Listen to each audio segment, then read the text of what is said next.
ഇന്ന് നമ്മുടെ നാട്ടിൽ വലിയൊരു പ്രചരണ കോലാഹലം ഒരു കാര്യവുമായി ബന്ധപ്പെട്ട് വരികയുണ്ടായി. അത്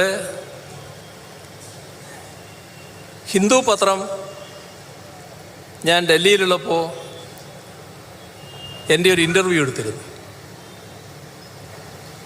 ആ ഇൻ്റർവ്യൂവിൽ ഞാൻ പറയാത്തൊരു ഭാഗം അവരുടെ ഭാഗത്ത് നിന്ന് കൊടുക്കുന്ന നേരം വന്നു. അപ്പം അത് വന്നപ്പോൾ മുഖ്യമന്ത്രിയുടെ ഓഫീസിൽ നിന്ന് ഹിന്ദു നമ്മുടെ രാജ്യത്തെ പ്രധാനപ്പെട്ടൊരു മാധ്യമമാണല്ലോ, മാധ്യമധർമ്മം കൃത്യമായി പാലിച്ചു പോകുന്ന ഒരു മാധ്യമവുമാണ്. അപ്പോൾ അവർക്കെന്താണ് ഇങ്ങനെ സംഭവിക്കാനിടയായത്? നിങ്ങൾ തന്നെ അത് പരിശോധിച്ച് ആവശ്യമായ വിശദീകരണം നൽകണം എന്ന് ഓഫീസിൽ നിന്ന് അവരെ ബന്ധപ്പെട്ട് അറിയിച്ചത്. ഞാൻ മനസ്സിലാക്കുന്നത് ഇതിനകം അവരുടെ വിശദീകരണം വന്നു കഴിഞ്ഞു എന്നാണ്. കൃത്യമായി ഞാനത് കണ്ടിട്ടില്ല. എങ്കിലും ഞങ്ങൾക്കൊരു വീഴ്ച പറ്റിയതാണ് എന്നവർ സമ്മതിച്ചിട്ടുണ്ട് എന്നാണ് ഞാൻ മനസ്സിലാക്കുന്നത്. ഇവിടെ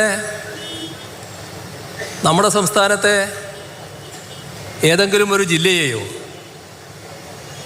ഏതെങ്കിലും ഒരു മതവിഭാഗത്തെയോ പ്രത്യേകമായി കുറ്റപ്പെടുത്തുന്ന ഒരു സമീപനം എൻ്റെ ഭാഗത്തു നിന്നുണ്ടായിട്ടില്ല.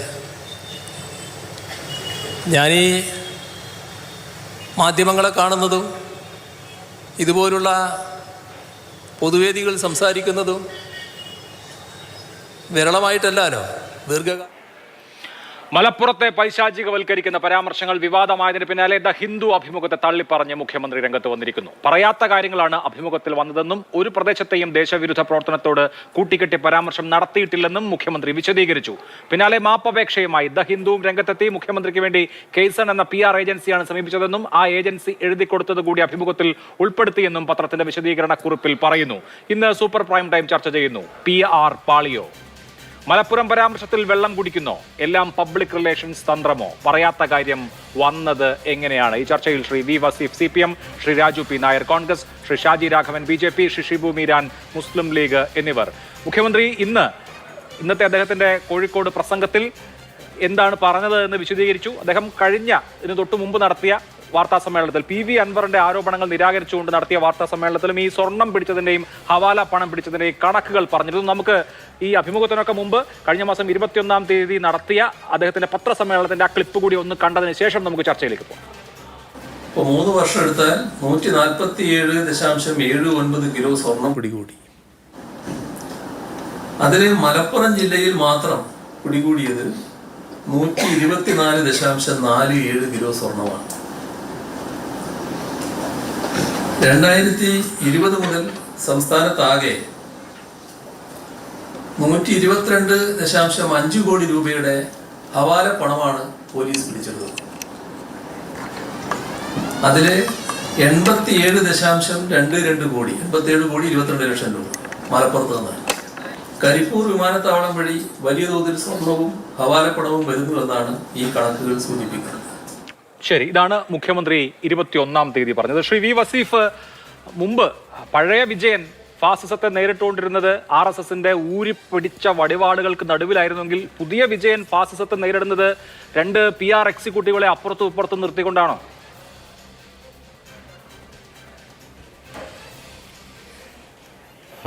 അഭിലാഷിന്റെ ചോദ്യം കേട്ടാൽ തന്നെ എന്തൊരു പരിഹാസമാണ്. ഇവിടെ മുഖ്യമന്ത്രി പിണറായി വിജയനെ അറിയാത്ത ആളാണ് അഭിലാഷ് എന്ന് ഞാൻ കരുതുന്നില്ല. നിങ്ങൾക്ക് നിങ്ങളുടെ മാധ്യമത്തിന് ഒരു ഇൻ്റർവ്യൂ വേണമെങ്കിൽ മുഖ്യമന്ത്രിയെ ഏതെങ്കിലും PR ഏജൻസിയെ വെച്ച് സമീപിക്കേണ്ട ആവശ്യം വരാറുണ്ടോ? ഡൽഹിയിലും അഭിലാഷിന് നല്ല അത്യാവശ്യം സ്വാധീനമൊക്കെ ഉണ്ട് മാധ്യമപ്രവർത്തകർക്കിടയിൽ എന്നാണ് ഞാൻ കരുതുന്നത്. എൻറാമിനെ പോലെയുള്ള ആളുകൾ ഇരിക്കുന്ന വേദിയിലായിരുന്നു കഴിഞ്ഞ ദിവസം CM ഇരിക്കുന്നത്. എന്തിനാ പിന്നെ ഇങ്ങനെ ഒരാളെ വിളിച്ചിരുത്തി ഇങ്ങനെ ഒരു ഇൻ്റർവ്യൂ കൊടുക്കേണ്ട ആവശ്യമുണ്ടോ? അങ്ങനെ ഒരു PR ഏജൻസിയുടെയും ആവശ്യം ഇങ്ങനെ ഏതെങ്കിലും മാധ്യമത്തിൽ വാർത്ത കൊടുക്കുന്നതിന് അല്ല ഞാൻ കള്ളം പറയോ? ഈ രാജ്യത്തെ വിശ്വാസ്യതയുള്ള പത്രമാണ് ഹിന്ദു എന്ന് അല്പസമയം മുമ്പ് 1 മണിക്കൂർ മുമ്പ് സർട്ടിഫിക്കറ്റ് കൊടുത്തത് മുഖ്യമന്ത്രിയാണ്. അപ്പോ ഹിന്ദു കള്ളം പറഞ്ഞതാണോ? അതാണ് നമ്മളും പറയുന്നത്. ഇങ്ങനെ വിശ്വാസ്യതയുണ്ട് എന്ന് നാട് വിശ്വസിക്കുന്ന ഒരു പത്രത്തിൽ നിന്ന് തെറ്റുപറ്റി എന്നുള്ളത് ബോധ്യമാണല്ലോ. അവർ പറഞ്ഞല്ലോ ഞങ്ങൾക്ക് തെറ്റുപറ്റി, കാരണം മുഖ്യമന്ത്രി പറയാത്തതാണ് ഞങ്ങൾ കൊടുത്തത് എന്നവർ സമ്മതിച്ചു. മുഖ്യമന്ത്രി പറയാത്ത വാചകമാണ് ഞങ്ങൾ അതിൽ എഴുതി ചേർത്തത് എന്ന് ഇന്ന് നാടറിഞ്ഞു. അതറിയേണ്ട സാഹചര്യം ഉണ്ടായി. കാരണം മുഖ്യമന്ത്രിക്ക് വേണ്ടി ഹിന്ദുവിന് ലെറ്റർ അയച്ചു. ഒരു ലെറ്റർ വന്ന സമയത്ത് തിരിച്ചവർ പറഞ്ഞു ഇങ്ങനെ നിങ്ങൾ പറഞ്ഞതല്ല, മറ്റാരോ പറഞ്ഞതാണ് കൊടുത്തത് എന്നുള്ളത്. ഇപ്പോൾ നിങ്ങൾ ആ പരാമർശങ്ങളൊക്കെ വിട്ടു. മുഖ്യമന്ത്രി പറഞ്ഞ പരാമർശം അതിൽ അങ്ങനെ ബിൽഡപ്പ് ചെയ്ത് വല്ലാത്ത രീതിയിലേക്ക് എന്തോ മുഖ്യമന്ത്രി ഒരു ജില്ലയെ ഒരു സമുദായത്തെ ഒക്കെ ആക്ഷേപിക്കുന്നു. അതിന്റെ നരേഷൻ പോയത് ഒന്ന് മുഖ്യമന്ത്രി പറഞ്ഞതല്ല പത്രത്തിൽ കൊടുത്തത് എന്ന് ഹിന്ദു പറഞ്ഞു. താങ്കളുടെ ആ വാദം ഞാൻ അംഗീകരിച്ചു. പക്ഷേ ഇപ്പൊ താങ്കൾ തന്നെ ചോദിച്ചല്ലോ മുഖ്യമന്ത്രിയെ അഭിമുഖം ചെയ്യണമെങ്കിൽ PR ഏജൻസികളെ ബന്ധപ്പെടണമെന്ന്. മുഖ്യമന്ത്രിയെ ഞങ്ങൾക്കൊക്കെ അഭിമുഖം ചെയ്യണമെങ്കിൽ മുഖ്യമന്ത്രിയുടെ ഓഫീസുമായി ബന്ധപ്പെട്ടാൽ മതി. പക്ഷേ അദ്ദേഹം കേരളത്തിലെ മാധ്യമങ്ങൾക്ക് ഒരു ഇന്റർവ്യൂ കൊടുത്തിട്ട് എത്ര നാളായി? ഏറ്റവും ഒടുവിൽ അദ്ദേഹം കേരളത്തിലെ മാധ്യമങ്ങൾക്ക് ഇന്റർവ്യൂ കൊടുത്തത് നവകേരള യാത്ര നടക്കുന്ന സമയത്ത് ബസ്സിൽ വെച്ചാണ്. ഞാനും പോയി എടുത്തതാണെന്ന് മുഖ്യമന്ത്രിയുടെ ഓഫീസിൽ നിന്ന് മാധ്യമങ്ങളെ ഇങ്ങോട്ട് അറിയിച്ച് മുഖ്യമന്ത്രി അഭിമുഖം നൽകാൻ സന്നദ്ധനാണ്, നിങ്ങൾക്ക് താല്പര്യമുണ്ടെങ്കിൽ വരാം എന്ന് പറഞ്ഞ് തീയതി നിശ്ചയിച്ചു തന്നതിന്റെ അടിസ്ഥാനത്തിലാണ് പോയത്. ഇവിടെ പക്ഷേ നോക്കൂ, ദ ഹിന്ദു എന്ന് പറയുന്ന ഇന്ത്യയുടെ നാഷണൽ ഡെയിലി എന്ന് അവകാശപ്പെടുന്ന പത്രം പറയുന്നത് നോക്കൂ. PR agency Kaizen approach the Hindu offering an interview with chief minister Pinarayi Vijayan. Kaizen എന്ന ഏജൻസിയാണ് മുഖ്യമന്ത്രിയുടെ അഭിമുഖം നൽകാം എന്ന് പറഞ്ഞ് ഹിന്ദുവിനെ സമീപിക്കുന്നതെന്ന് മാത്രമല്ല, ഹിന്ദുവിന്റെ ലേഖിക കേരള ഹൗസിൽ മുഖ്യമന്ത്രിയുടെ ഇന്റർവ്യൂ എടുക്കുമ്പോൾ ആ ഇന്റർവ്യൂ എടുക്കുന്ന സമയത്ത് ആ ഇന്റർവ്യൂ എടുക്കുന്ന മുറിയിൽ ഈ ഏജൻസിയുടെ 2 പ്രവർത്തകർ ഇരിക്കുകയാണ്. എന്നിട്ട് അഭിമുഖം 30 മിനിറ്റ് കംപ്ലീറ്റ് ചെയ്തതിന് ശേഷം മുഖ്യമന്ത്രി പറഞ്ഞത് കൂടാതെ ഇതുകൂടി ഉൾക്കൊള്ളണം എന്ന് പറഞ്ഞുകൊണ്ട് രേഖാമൂലം ഈ ഏജൻസി ഒരു ലെറ്റർ ആ പത്രത്തിന് കൊടുക്കുകയാണ്. അതാണ് അവർ ഉൾച്ചേർത്തിരിക്കുന്നത്. ആ പത്രത്തെ നമ്മൾ അവിശ്വസിക്കേണ്ട കാര്യമുണ്ടോ? അല്ല, പത്രത്തെ നിങ്ങൾക്ക് അവിശ്വസിക്കാൻ പറ്റില്ല, മുഖ്യമന്ത്രി അവിശ്വസിക്കാം എന്നുള്ളതാണോ? കേരളത്തിന്റെ മുഖ്യമന്ത്രി ഇന്ന് പരസ്യമായി ഒരു വേദിയിൽ തന്നെ അല്ല, അത് അടുത്ത ദിവസം നിങ്ങൾ ചോദിക്കുമ്പോൾ പറഞ്ഞോളൂല്ലോ. അതെന്തായാലും ഉടനെ തന്നെ അതിലൊരു വ്യക്തത വരുത്തും. വേണം നിങ്ങൾ ചോദിക്കുന്ന സമയത്ത് അതിൽ വ്യക്തത വരുത്തും. ഇപ്പോൾ ഇവിടെയുള്ള പ്രശ്നം എന്താ അഭിലാഷേ? ഇവിടെ കഴിഞ്ഞ കുറച്ച് മണിക്കൂറുകൾ നടന്ന ചർച്ച എന്താ? വല്ലാത്ത രീതിയിൽ ഒരു ധ്രുവീകരണത്തിന് അന്തരീക്ഷം ഉണ്ടാകുന്ന തരത്തിലേക്ക് ഒരു സമുദായത്തെ ആകെ കേരളത്തിൻ്റെ മുഖ്യമന്ത്രി അധിക്ഷേപിച്ചു എന്ന് പറഞ്ഞ് അതിന് പൊടിപ്പും തൊങ്ങലും വെച്ച് സകല ചാനലുകളും അതോടൊപ്പം യൂട്യൂബ് ചാനലുകളും ഒക്കെ വിദ്വേഷം അങ്ങ് അതിൻ്റെ പാരമ്യത്തിലേക്ക് കൊണ്ടുപോകുന്ന കാഴ്ചയാണ് നമ്മൾ കണ്ടുകൊണ്ടിരുന്നത്. അത് ഒരു സോപ്പ് കുമിള പോലെ പൊട്ടുന്ന കാഴ്ചയും നമ്മളിപ്പോൾ കണ്ടു. മുഖ്യമന്ത്രി പറഞ്ഞതല്ല. ഇത്ര ഹിന്ദു പോലെയുള്ള ഒരു പത്രത്തിന് മുഖ്യമന്ത്രിയുമായിട്ടൊരു ഇൻ്റർവ്യൂ നടത്തുന്ന സമയത്ത് ഏതെങ്കിലും PR ഏജൻറ്റിൻ്റെ ഒരു കുറിപ്പ് കൂടി കൂട്ടി കൊടുക്കേണ്ടി വരുന്ന ഒരു ഗതികേട് എനിക്കേതായാലും ചിന്തിക്കാൻ പറ്റുന്നില്ല. അതിന്റെ മുഖ്യമന്ത്രിയുടെ ഇന്റർവ്യൂ ഓഫർ ചെയ്യുന്നത് ഈ PR ഏജൻസി. മുഖ്യമന്ത്രിയുടെ ഇന്റർവ്യൂ എടുക്കുമ്പോൾ PR ഏജൻസിയുടെ 2 എക്സിക്യൂട്ടീവുകൾ മുഖ്യമന്ത്രിയുടെ ഇടതും വലത്തും അവർ രേഖാമൂലം കൊടുക്കുന്ന കാര്യം ഹിന്ദു എന്ന പത്രത്തിന് അവരുടെ ഈ മാറ്ററിൽ ഉൾക്കൊള്ളിക്കേണ്ടി വരുന്നു.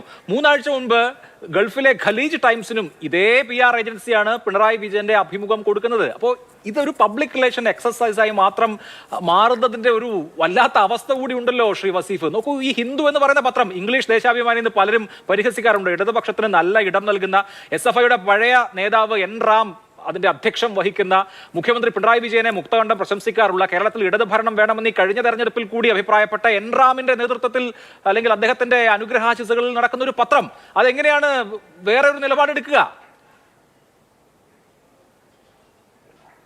അല്ല, അതാ ഞാനും പറഞ്ഞത്. അങ്ങനെ ഒരു ഇന്റർവ്യൂ ഹിന്ദുവിൽ കൊടുക്കേണ്ടി വന്നാൽ N. റാമിനെ ബന്ധപ്പെട്ടാൽ പോരെ? എന്തിനാ ഇങ്ങനെ ഒരു ഏജൻസിയെ ഏൽപ്പിച്ചു അല്ലെങ്കിൽ അതിന്റെ മറ്റൊരു തലത്തിലേക്ക് പോയി? സത്യം പറഞ്ഞാൽ ഇപ്പോ വരുന്ന അതിന്റെ ഒരു കൂടുതൽ വേർഡ് ബൈ വേർഡ് അതിൻ്റെ വേർഡ് ബൈ വേർഡ് എനിക്ക് അറിഞ്ഞുകൂടാ. അങ്ങനെ ഒരു ഏജൻസിയുടെ ആവശ്യം മുഖ്യമന്ത്രിക്കുണ്ടോ എനിക്കറിയില്ല. മുഖ്യമന്ത്രിക്ക് അങ്ങനെ ഒരു ഏജൻസിയുടെ ആവശ്യമുണ്ട് ഈ ഒരു ഇൻ്റർവ്യൂ കൊടുക്കാൻ എന്ന്. അങ്ങനെ അരമണിക്കൂർ നീണ്ടു നിൽക്കുന്ന ഇൻ്റർവ്യൂ നിങ്ങൾ പറയുന്നത് പോലെ ഉണ്ടെങ്കിൽ ആ ഇൻ്റർവ്യൂവിൻ്റെ അകത്ത് മുഖ്യമന്ത്രിയുടെ വായിൽ നിന്ന് ഇങ്ങനൊരു വാചകം വന്നിട്ടില്ല എന്ന് ഞാൻ പറഞ്ഞതിന് നിങ്ങൾ അംഗീകരിക്കുന്നു, ഈ സമൂഹവും അംഗീകരിക്കുന്നു, ഹിന്ദുവും അംഗീകരിക്കുന്നു. അപ്പോൾ ഒരു ഭാഗം ക്ലിയർ ആണല്ലോ. മുഖ്യമന്ത്രി ഒരു ജില്ലയെക്കുറിച്ചോ ഒരു സമുദായത്തെക്കുറിച്ചോ അവരെ ആക്ഷേപിക്കുന്ന വാചകമോ ഒന്നും ഉപയോഗിച്ചിട്ടില്ല എന്ന് നമുക്കിവിടെ പ്രേക്ഷകർക്ക് മുമ്പിൽ വളരെ കൃത്യമായി വിവരം കിട്ടി. അത് നിങ്ങളും സമ്മതിച്ചു, ഈ നാടും അംഗീകരിച്ചു എന്ന് തന്നെയാണ്. ബാക്കി നമുക്ക് അടുത്ത ദിവസങ്ങളിൽ ഇതിന്റെ സംബന്ധിച്ച് ഇപ്പോ ഈ PR ഏജൻസികളെ ഉപയോഗിച്ചതിനെ കുറിച്ച് മുഖ്യമന്ത്രിയുടെ നിലപാട് എന്തെന്ന് അറിയില്ല. അദ്ദേഹം അത് അഭിസംബോധന ചെയ്തിട്ടില്ല. അങ്ങനെ ഉണ്ടാകില്ല എന്നാണ് വസീഫ് പറയുന്നത്. PR ഏജൻസികളെ മുഖ്യമന്ത്രി ഉപയോഗിക്കുന്നു എന്ന വാദം ഈ കോവിഡിന്റെ ഒക്കെ സമയത്ത് വ്യാപകമായി കോൺഗ്രസ് ഉന്നയിച്ചിരുന്നു. അന്ന് മുഖ്യമന്ത്രി പിണറായി വിജയനാണ്. അന്ന് മുഖ്യമന്ത്രി പിണറായി വിജയൻ ഈ PR ഏജൻസി എന്ന വാദത്തെക്കുറിച്ച് എന്താണ് പറഞ്ഞത് എന്ന് നമുക്കൊന്ന് കേൾക്കാം. ആ പഴയ 4 കൊല്ലം മുമ്പുള്ള അദ്ദേഹത്തിന്റെ വാചകം. നിങ്ങൾ കുറച്ചു കാലമായല്ലോ ഇത് ഈ കയ്യിലും കുത്തി നടക്കുന്നു. ഞാനും കുറച്ചു കാലമായി കയ്യിലും കുത്തി ഇവിടെ നിൽക്കുന്നുണ്ട്. നമ്മൾ തമ്മിൽ എങ്ങനെയാണ് സംസാരിക്കേണ്ടത് എന്നതിന് മറ്റാരുടെയെങ്കിലും പെട്ടെന്ന് ഉപദേശം തേടി മറുപടി പറയാന്നുള്ള ശീലമാണ് എനിക്കുള്ളത് എന്ന് അത് സാമാന്യ ബുദ്ധിയുള്ളവരാരും പറയില്ല കേട്ടോ. ഏതെങ്കിലും PR ഏജൻസിയുടെ നിർദ്ദേശത്തിന് കാത്തു നിൽക്കുകയാണോ ഞാൻ? എന്നെ ഈ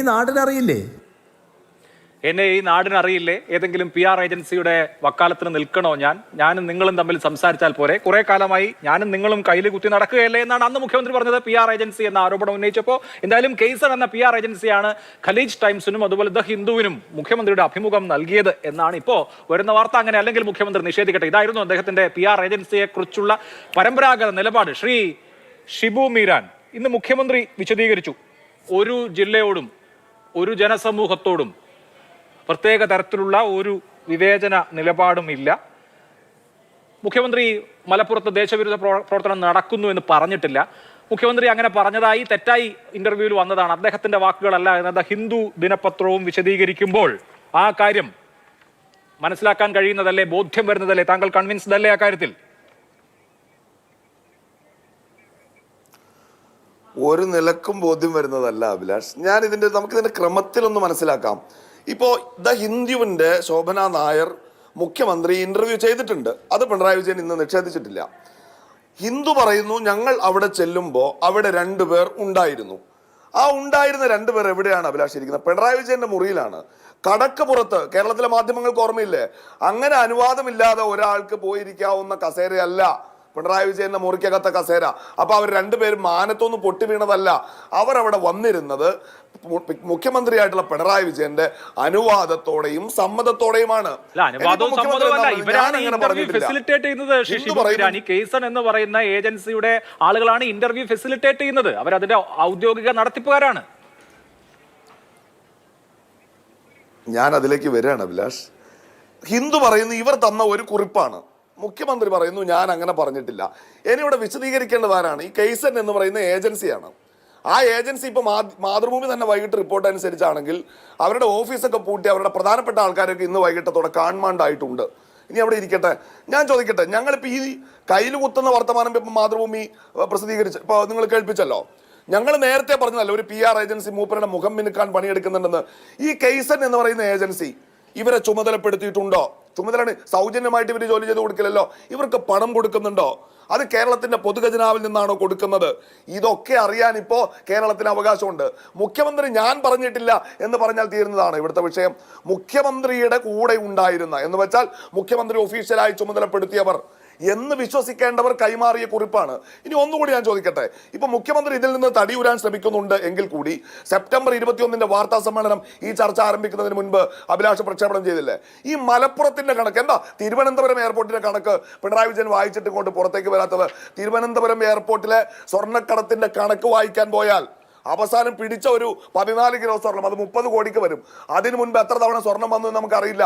ആ കണക്ക് അങ്ങോട്ട് വായിക്കാൻ പോയാൽ പിണറായി വിജയന്റെ വലതു ഭാഗത്ത് 5 വർഷം ഇരുന്ന അദ്ദേഹത്തിന്റെ പ്രിൻസിപ്പൽ സെക്രട്ടറി മലപ്പുറത്തിന്റെ കണക്ക് സവിശേഷമായി പറയുന്നത് മലപ്പുറത്ത് കേസുകൾ പെരുപ്പിക്കുന്നു, ഡാൻസ് ഓഫ് സംഘം സുജിത് ദാസിന്റെ നേതൃത്വത്തിൽ അവിടെ വ്യാജമായ കേസുകൾ ഉണ്ടാക്കുന്നു, അതുകൂടാതെ ഈ സ്വർണം കടത്തുന്ന ആളുകളെ കൊള്ളയടിക്കുന്നു തുടങ്ങി ആരോപണങ്ങളുടെ ഒരു കെട്ട് PV അൻവർ എന്ന മുൻ ഭരണകക്ഷി MLA പുറത്തുവിടുകയാണ്. അപ്പോൾ മലപ്പുറത്ത് ഇങ്ങനെയൊക്കെയാണ് നടക്കുന്നത് എന്ന് പറയുമ്പോൾ മുഖ്യമന്ത്രി മലപ്പുറം എന്ന വിഷയമാണ് അദ്ദേഹം ആരോപണം നേരിടുന്നത്. ആ വിഷയത്തിൽ എക്സ്പ്ലെയിൻ ചെയ്യുമ്പോൾ തിരുവനന്തപുരത്തിന്റെയും കോഴിക്കോട്ടിന്റെയും കാര്യം പറയണ്ടല്ലോ, മറ്റു സ്ഥലത്തിന്റെ എറണാകുളത്തിന്റെ കാര്യം പറയണ്ടല്ലോ. കഴിഞ്ഞ 5 കൊല്ലം കൊണ്ട് 147 കിലോ സ്വർണം പിടിച്ചപ്പോൾ അതിൽ 124 കിലോയും കരിപ്പൂരിലാണ്. അത് ഇന്നും മുഖ്യമന്ത്രി വിശദീകരിച്ചു. അങ്ങനെ സ്വർണം കള്ളക്കടത്ത് അതുവഴി നടക്കുന്നത് കൊണ്ടാണ് അവിടെ ആക്ഷൻ ഉണ്ടാവുന്നത്, അതുകൊണ്ടാണ് കേസ് ഉണ്ടാവുന്നത് എന്നാണ് അതിന്റെ രത്ന ചുരുക്കം. അല്ല, അങ്ങനെ പറയാൻ കഴിയില്ലെന്ന്. അങ്ങനെ പറഞ്ഞിട്ട് എങ്ങനെ കേരളത്തിന്റെ മുഖ്യമന്ത്രിക്ക് കൈ കഴുകാൻ പറ്റുക? ഇത് തടയേണ്ട ജോലി ആർക്കാ? ഇപ്പൊ 5 ചെറുപ്പക്കാർ, ഇന്ന് രാവിലെ മാതൃഭൂമി എന്നെ പുറത്തുവിട്ട ബ്രേക്കിംഗ് ന്യൂസ് അല്ലേ, 5 ചെറുപ്പക്കാർ രാമനാട്ടുകര ബൈപ്പാസിൽ ഒരു അപകടത്തിൽ മരിച്ചു. ആദ്യം അതൊരു അപകട വാർത്തയാണ്, പിന്നീട് അത് സ്വർണം പൊട്ടിക്കലാണെന്ന് നമുക്ക് ബോധ്യപ്പെടുന്നു. അതിന്റെ കുറ്റപത്രം സമർപ്പിക്കപ്പെട്ടിട്ടില്ല. അതുമായി ബന്ധപ്പെട്ട ആരോപണം നേരിട്ടതാരാണ്? സുജിത് ദാസ് ആണ്. മറ്റൊരു ആരോപണം നേരിട്ട ആളാരാണ്? ADGP അജിത് കുമാറാണ്. ഇവരൊക്കെ മുഖ്യമന്ത്രിയുടെ കൂടെ ഇപ്പൊ തന്നെ ഉണ്ടല്ലോ. അവരെ ഒന്ന് തള്ളി പറയാൻ മുഖ്യമന്ത്രി പിണറായി വിജയൻ തയ്യാറായല്ലോ. പിന്നെ ഈ കണക്ക് വായിച്ചിട്ട് കൃത്യമായി മുഖ്യമന്ത്രി ഇന്നും അദ്ദേഹം പറയുന്നുണ്ട്, ഈ കണക്ക് വായിച്ചിട്ട് ചോദിക്കുന്നത് ഇതൊന്നും ദേശസ്നേഹ പ്രവർത്തനമല്ലല്ലോ എന്നാണ്. മുഖ്യമന്ത്രിയുടെ ഉള്ളിൽ നിന്ന് ആ വികാരം പോയിട്ടില്ല. അദ്ദേഹം ഇപ്പോൾ ദൗർഭാഗ്യവശാൽ ശ്രമിച്ചുകൊണ്ടിരിക്കുന്നത് ഒരു പ്രത്യേക പ്രദേശത്തെ, ഒരു പ്രത്യേക വിഭാഗത്തെ സംശയത്തിന്റെ മുൾമുനയിൽ നിർത്തുക എന്ന രാഷ്ട്രീയം തന്നെയാണ്. സ്വർണ്ണക്കടത്താണ് പിണറായി വിജയന്റെ പ്രശ്നമെങ്കിൽ എങ്ങനെയാണ് ADGP അജിത് കുമാർ അവിടെ ഇരിക്കുക? ഉദ്യോഗസ്ഥന്മാരെ മുഴുവൻ പൊതിഞ്ഞു വിളിക്കാം. ആരാ അർജുനായെങ്കിൽ, ആരാ മുഹമ്മദ് ഷാഫി, ആരാ ആകാശ് തില്ലങ്കേരി, ഇവരൊക്കെ ഞങ്ങളുടെ ആൾക്കാരാണോ? ശരി, ഓക്കെ. ആരുടെ ആൾ എന്നുള്ളതിനപ്പുറത്ത് എന്തുകൊണ്ട് ഇങ്ങനെ പറയുന്നു? ശ്രീ രാജു P. നായർ, ഇന്നലെ വന്ന വലിയ വിവാദം, മുഖ്യമന്ത്രി മലപ്പുറത്തെ പൈശാചികവൽക്കരിച്ചു. മലപ്പുറത്ത് സ്വർണ്ണക്കള്ളക്കടത്തും അതുപോലെ തന്നെ മയക്കുമരുന്ന് കടത്തും ഉണ്ട്, ഹവാല ഇടപാടുണ്ട്, അത് ദേശദ്രോഹ പ്രവർത്തനത്തിന് ഉപയോഗിക്കപ്പെടുന്നുവെന്ന് മുഖ്യമന്ത്രി പറഞ്ഞതായി ഹിന്ദു ദിനപത്രത്തിൽ ഒരു അഭിമുഖം വരികയാണ്. ഇന്ന് മുഖ്യമന്ത്രിയും അത് നിഷേധിക്കുന്നു, ഹിന്ദുവും അത് നിഷേധിക്കുന്നു. മുഖ്യമന്ത്രി പറഞ്ഞ വാചകങ്ങളല്ല അവ എന്ന് അഭിമുഖം പ്രസിദ്ധീകരിച്ച പത്രം വിശദീകരിക്കുന്നതോടുകൂടി ആ അധ്യായം അടഞ്ഞില്ലേ? അഭിലാഷേ, കഴിഞ്ഞ കുറച്ച് ദിവസങ്ങളായിട്ട് കേരളത്തിൽ നടന്നുകൊണ്ടിരിക്കുന്നത് പ്രതിപക്ഷം കഴിഞ്ഞ 8 വർഷമായിട്ട് പറഞ്ഞ സത്യങ്ങൾ, അത് നിഷേധിക്കപ്പെട്ട സത്യങ്ങൾ, ആ സത്യങ്ങളെല്ലാം സത്യമാണെന്ന് സീല് വെച്ചുകൊണ്ടിരിക്കുന്ന കാര്യമാണ് പറയുന്നത്. ഞങ്ങൾ പറഞ്ഞപ്പോഴായിരുന്നു ഇതെല്ലാം കുഴപ്പം. ഇതപ്പോൾ ഈ അരിവാൾ ചുറ്റിക നക്ഷത്ര ചിഹ്നത്തിൽ പാർട്ടി ഫോം B നൽകി മത്സരിപ്പിച്ച ഒരാൾ തന്നെ പറയുമ്പോൾ വളരെ കൃത്യമായിട്ട് ഇതെല്ലാം ഇന്നിപ്പോൾ അംഗീകരിക്കേണ്ട അവസ്ഥയിലേക്ക് എത്തിയിട്ടുണ്ട്. അതിൽ ഏറ്റവും പ്രധാനപ്പെട്ട ഒന്നായിരുന്നു മുഖ്യമന്ത്രിയെ നിയന്ത്രിക്കുന്നത് PR ഏജൻസിയാണെന്ന് പ്രതിപക്ഷ നേതാവ് VD സതീശൻ ഉൾപ്പെടെ പറഞ്ഞിരുന്നത്. ഇപ്പോൾ അത് സത്യമായിട്ട് വന്നിരിക്കുകയല്ലേ? ഈ വസീഫൊക്കെ പറയുമ്പോൾ പാർട്ടി നിലപാടൊക്കെ പറയുക എന്ന് പറഞ്ഞാൽ ജനങ്ങൾക്ക് ബോധ്യപ്പെടുന്ന എന്തെങ്കിലും പറയണ്ടേ? ജനങ്ങൾക്ക് എന്തെങ്കിലും ബോധ്യം പറയണ്ടേ? ഹിന്ദു ദിനപത്രം പോലൊരു പത്രത്തിൽ, ആ പത്രത്തിൽ ഒരു അഭിമുഖം കൊടുക്കുന്നതിന് വേണ്ടി ഈ പറയുന്ന PR ഏജൻസി അങ്ങോട്ട് ബന്ധപ്പെടുന്നു എന്ന് മാത്രമല്ല, ഈ 2 ആൾക്കാരും മുഖ്യമന്ത്രി പത്രസഭ ഈ ഇന്റർവ്യൂ കൊടുക്കുമ്പോൾ അവിടെ നിൽക്കുന്നു. അതിനുശേഷം പറഞ്ഞതിനെല്ലാം കഴിഞ്ഞതിന് ശേഷം ഹിന്ദു പറയുന്ന പ്രകാരമാണെങ്കിൽ അവസാനം ഒരു കുറിപ്പ് കൊടുക്കുന്നു, ഇതുകൂടി ചേർത്തേക്കണം, ഇല്ലേ? അതുകൂടി കൊടുത്തു, അത് സംഭവം വന്നു. അഭിലാഷിന് അറിയാലോ മാധ്യമരംഗത്തും PR ഏജൻസികളൊക്കെ എങ്ങനെയാണ് വർക്ക് ചെയ്യുന്നത് എന്നുള്ളത്. ഇതല്ലേ ശരിക്കും PR ഏജൻസിയുടെ പരിപാടി? പറയുന്ന ഈ മുഖ്യമന്ത്രി അല്ലെങ്കിൽ ആരാണ് അവരെ നിയന്ത്രിക്കുന്നവർ, അവർ ജനങ്ങളിലേക്ക് എത്തിക്കാൻ ഉദ്ദേശിക്കുന്ന അജണ്ട, ആ അജണ്ട ചില മാധ്യമങ്ങളിലൂടെ എത്തിക്കുക. ഇപ്പൊ നരേന്ദ്രമോദി തെരഞ്ഞെടുപ്പിന് മുമ്പ് കുറെ ഇന്റർവ്യൂ നടത്തി. എന്തായിരുന്നു? PR ഏജൻസി കൊടുത്തതനുസരിച്ച് മാധ്യമങ്ങളുടെ ഓരോ മാധ്യമത്തിന്റെ ആൾക്കാരെ വിടും, റെക്കോർഡ് ചെയ്തത് പോലും നരേന്ദ്രമോദിയുടെ ക്യാമറാമാൻ അവർ എഡിറ്റ് ചെയ്ത് അവർ ആവശ്യപ്പെടുന്ന സാധനം മാത്രം പുറത്തേക്ക് കൊടുത്തു. അങ്ങനെ PR ഏജൻസി നടക്കുകയാണ്. അങ്ങനെ ഒരു PR ഏജൻസിയാണ് ഇത് മുഴുവൻ ചെയ്തത് എന്ന് വരുന്നു. എന്തിനാ? ശോഭന K. നായരല്ലേ ഇന്റർവ്യൂ എടുത്തത്? പിണറായി വിജയൻ ഇംഗ്ലീഷ് അറിയില്ല, ശരി ആയിക്കോട്ടെ, അത് കുറവായിട്ടൊന്നും ഞാൻ കാണുന്നില്ല, അദ്ദേഹത്തിന് ഇംഗ്ലീഷ് അറിയില്ല. ശോഭന K. നായർ എന്ന് പറയുന്ന മലയാളിയാണ് ഇന്റർവ്യൂ എടുത്തത്. അപ്പൊ താൻ പറയുന്ന ഇന്റർവ്യൂവിൽ പറയുന്ന കാര്യങ്ങൾ അത് പറഞ്ഞു ഫലിപ്പിക്കാൻ പോലും ഒരു ട്രാൻസ്ലേറ്ററുടെ ആവശ്യം പോലുമില്ല. അങ്ങനെയുള്ള സ്ഥലത്ത് ഈ പറഞ്ഞതൊക്കെ ഇനി നോക്കൂ, ഇവർ കാലാകാലങ്ങളായി ഇവർ നിർമ്മിക്കാൻ ഉൾപ്പിക്കുന്ന അജണ്ട ഇത് തന്നെയാണ്. സംഘപരിവാറിനെ സുഖിപ്പിക്കുന്നതിന് വേണ്ടി ഒരു പ്രദേശത്തെ തീവ്രവാദ പ്രദേശമാക്കി ചിത്രീകരിക്കുന്ന സംഘപരിവാർ അജണ്ടയ്ക്കൊപ്പം നിന്നു കൊടുക്കുന്ന CPM-നാണ് കഴിഞ്ഞ കുറെ നാളുകളായി കണ്ടിട്ടുള്ളത്. എവിടെയാണ് ഏക സിവിൽ കോഡിനെതിരെ 1985 ഇത് നടന്നത്? കോഴിക്കോട് നടന്നത് ഇല്ലേ? നടപ്പാക്കുന്നതിന് വേണ്ടി ഇല്ലേ? ഈ മുഖ്യമന്ത്രിയായിരുന്ന ശ്രീ VS അച്യുതാനന്ദൻ മലപ്പുറത്തെ എങ്ങനെയൊക്കെ വിശേഷിപ്പിച്ചിട്ടുള്ളത്? അവിടെ SSLCയുടെ വിജയ ശതമാനം കൂടിയപ്പോൾ പോലും അല്ലല്ല ഒരു അരമിനിറ്റ് ആ മലപ്പുറത്തെ സംശയത്തിന്റെ മേൽ നിർത്തുകയായിരുന്നു ഇല്ലേ? ഗെയിൽ പദ്ധതിക്കെതിരെ സമരം നടന്നപ്പോൾ എന്താ പറഞ്ഞത്? തീവ്രവാദികളാണ് ഇല്ലേ? ആ സമരത്തിൽ ഉൾപ്പെടുന്ന മനുഷ്യരുടെ മതം പോലും നോക്കിക്കൊണ്ട് അവരെ തീവ്രവാദികളായി ചിത്രീകരിക്കാൻ നടക്കുക. ഞാൻ ചോദിക്കട്ടെ, ഈ കേരളത്തിൽ ഈ ഒരു എന്താ പറയാ നമ്മുടെ ലവ് ജിഹാദ് ഉണ്ട് എന്ന് പറഞ്ഞ ആദ്യത്തെ നേതാവാരാ? VS അച്യുതാനന്ദൻ. VS അച്യുതാനന്ദൻ വെള്ളിത്തളികയിൽ വെച്ച് സമ്മാനിച്ച ആ വാക്കാണ്. ആ വാക്കാണ് അതിന്റെ ആശയം ഉപയോഗിച്ചിട്ടുണ്ട്. അതിന്റെ ആശയം ഉപയോഗിച്ചിട്ടുണ്ട്. ഇല്ല അഭിലാഷ് അത് പറഞ്ഞു പോട്ടെ. ആ ആശയം ഉപയോഗിച്ചിട്ടുണ്ട്. 2010 എനിക്ക് ആ വാർത്താ സമ്മേളനം നല്ലതുപോലെ ഓർമ്മയുണ്ട് ശ്രീ രാജു പി നായർ. അതേ ദിവസം ആ വിഷയം ചർച്ച ചെയ്തതുമാണ്. അന്ന് VS അച്യുതാനന്ദൻ കേരളത്തിന്റെ മുഖ്യമന്ത്രിയായിരുന്നു. അധ്യാപകന്റെ കൈവെട്ടിയ സംഭവം നടന്ന പശ്ചാത്തലമായിരുന്നു. ആ പശ്ചാത്തലത്തിൽ പോപ്പുലർ ഫ്രണ്ട് എന്ന സംഘടനയെ കുറിച്ച് അദ്ദേഹം പറഞ്ഞിട്ടുണ്ട്. ബൈക്ക് ഒക്കെ യുവാക്കൾക്ക് വാങ്ങിച്ചു നൽകിയും വിവാഹം ചെയ്ത് മതം മാറ്റിയും ആളെ കൂട്ടാനുള്ള ശ്രമം നടത്തുന്നുണ്ട് എന്ന് VS അച്യുതാനന്ദൻ പറഞ്ഞിട്ടുണ്ട്. അതിന്റെ ഒരു ചെറിയ ക്ലിപ്പ് ഇപ്പോഴും യൂട്യൂബിൽ ഓടുന്നുണ്ട്. അതൊരു സംഘടനയെ കുറിച്ച് സ്പെസിഫിക് ആയ ഒരു സംഘടനയെ കുറിച്ച് പറഞ്ഞതല്ലേ? അതിനെല്ലാം നമ്മളൊരു സമൂഹത്തെ ആകെ ആക്ഷേപിച്ചു, അല്ലെങ്കിൽ ഒരു ജില്ലയെ ആകെ ആക്ഷേപിച്ചു എന്നൊക്കെ പറയണോ? ഇല്ല അഭിലാഷ് ഒരു മിനിറ്റ്. അഭിലാഷ് ആ തർക്കം തീർക്കാം. ഞാൻ ചോദിക്കട്ടെ, അച്യുതാനന്ദൻ പറയുന്നതിൽ ഇത്തരത്തിലുള്ള മാനമുണ്ടെന്ന് അങ്ങ് പറയട്ടെ. ഞാൻ ചോദിക്കട്ടെ, കഴിഞ്ഞ സംസ്ഥാന സമ്മേളനത്തിൽ ബ്രാഞ്ച് കമ്മിറ്റികൾക്ക് ചർച്ച നടത്താൻ കൊടുത്ത റിപ്പോർട്ടിൽ ഈ കേരളത്തിലെ പ്രൊഫഷണൽ കോളേജുകളിൽ ഹിന്ദു മുസ്ലിം യുവതികളെ മതം മാറ്റാൻ വേണ്ടിയുള്ള ശ്രമം നടക്കുന്നത് അടിച്ചു വെച്ചത് ഈ പാർട്ടിയല്ലേ? അഭിലാഷ് എന്താ അങ്ങനെ പറയുന്നത്? VS അച്യുതാനന്ദൻ പറഞ്ഞതിന് ഇനി PFIയുടെയും SDPIയുടെയും പേരിൽ കെട്ടാണെങ്കിൽ ഈ കഴിഞ്ഞ ബ്രാഞ്ച് സമ്മേളനത്തിൽ ബ്രാഞ്ച് കമ്മിറ്റി റിപ്പോർട്ടിങ്ങിന് കൊടുത്ത ലേഖ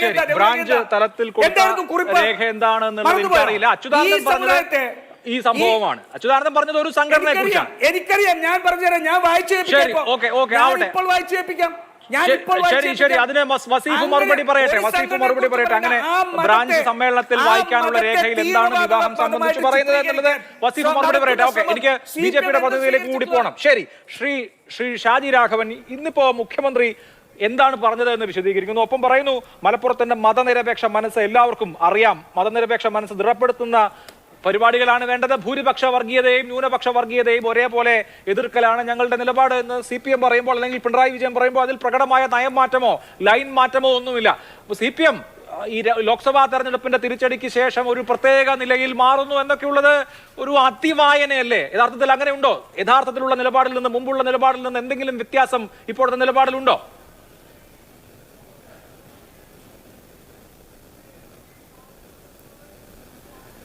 അഭിലാഷേ, നമ്മുടെ നാട്ടിൽ ഒരു ചൊല്ലുണ്ട്, ഉത്തരത്തിലിരുന്നത് കിട്ടിയുമില്ല, കഷത്തിലിരുന്നത് പോവുകയും ചെയ്തു. കേരളത്തിലെ മുഖ്യമന്ത്രിയുടെ അവസ്ഥ ഏതാ? ഇന്നിപ്പോൾ ഇവിടെ ചർച്ച ചെയ്യപ്പെടുന്ന പ്രധാനപ്പെട്ടൊരു വിഷയം ഇന്നലെ ഹിന്ദു പത്രത്തിൽ ഇന്നലെ രാവിലെ അച്ചടിച്ചു വന്നതാണ്. ഒരു പകലും ഒരു രാത്രിയും കഴിഞ്ഞ് അതിനൊരു തിരുത്തൽ വേണമെന്ന് തോന്നിയത് ഇന്ന് ഉച്ചയോടുകൂടിയാണ്. ഈ ഗതികേടാണ് ഇന്ന് പാർട്ടിയും മുഖ്യമന്ത്രിയും ചെന്നെത്തിയിരിക്കുന്ന ഏറ്റവും ദയനീയമായിട്ടുള്ളൊരവസ്ഥ എന്ന് പറയുന്നത്. ഇത് ആദ്യമല്ല. മുഖ്യമന്ത്രിയുടെ ഈ മലക്കം മറിച്ചിൽ കഴിഞ്ഞ കുറേ ദിവസങ്ങളായിട്ട് പല ഘട്ടങ്ങളിലുണ്ടായിട്ടുണ്ട്. നമുക്കറിയാം, ഞാൻ ഓർക്കുന്നത് സെപ്റ്റംബർ 21-ാം തീയതിയാണെന്നാണ് തോന്നുന്നത്. അദ്ദേഹം ഒരു പത്രസമ്മേളനം നടത്തിയല്ലോ. 1.5 മണിക്കൂർ അസാധാരണമായ സമയമെടുത്ത് അദ്ദേഹം ഒരു പത്രസമ്മേളനം നടത്തി അൻവറിനെ പ്രതിരോധിക്കുന്നതിന് വേണ്ടിയിട്ട്. അൻവർ കേരളത്തിന് മുമ്പിൽ വെളിപ്പെടുത്തിയ ചില ഒരുപാട് വിഷയങ്ങളുണ്ടായിരുന്നു. അതിൽ അദ്ദേഹം പ്രാധാന്യത്തോടെ അന്ന് ഉന്നയിച്ച ഒരു വിഷയമായിരുന്നു ഈ പറയുന്ന മലപ്പുറം ജില്ലയിലെ പ്രത്യേകിച്ച് മുസ്ലിം ജനവിഭാഗത്തെ അപകീർത്തിപ്പെടുത്തുന്ന രീതിയിൽ കേരളത്തിൻ്റെ ആഭ്യന്തര വകുപ്പും പോലീസും പെരുമാറുന്നു. ഇത് കേവലം അൻവറിൻ്റെ മാത്രം ഒരു ആരോപണമല്ല, അല്ലെ വെളിപ്പെടുത്തലല്ല, മറിച്ച് മുസ്ലിം ലീഗിൻ്റെയും നിലപാടിതായിരുന്നു.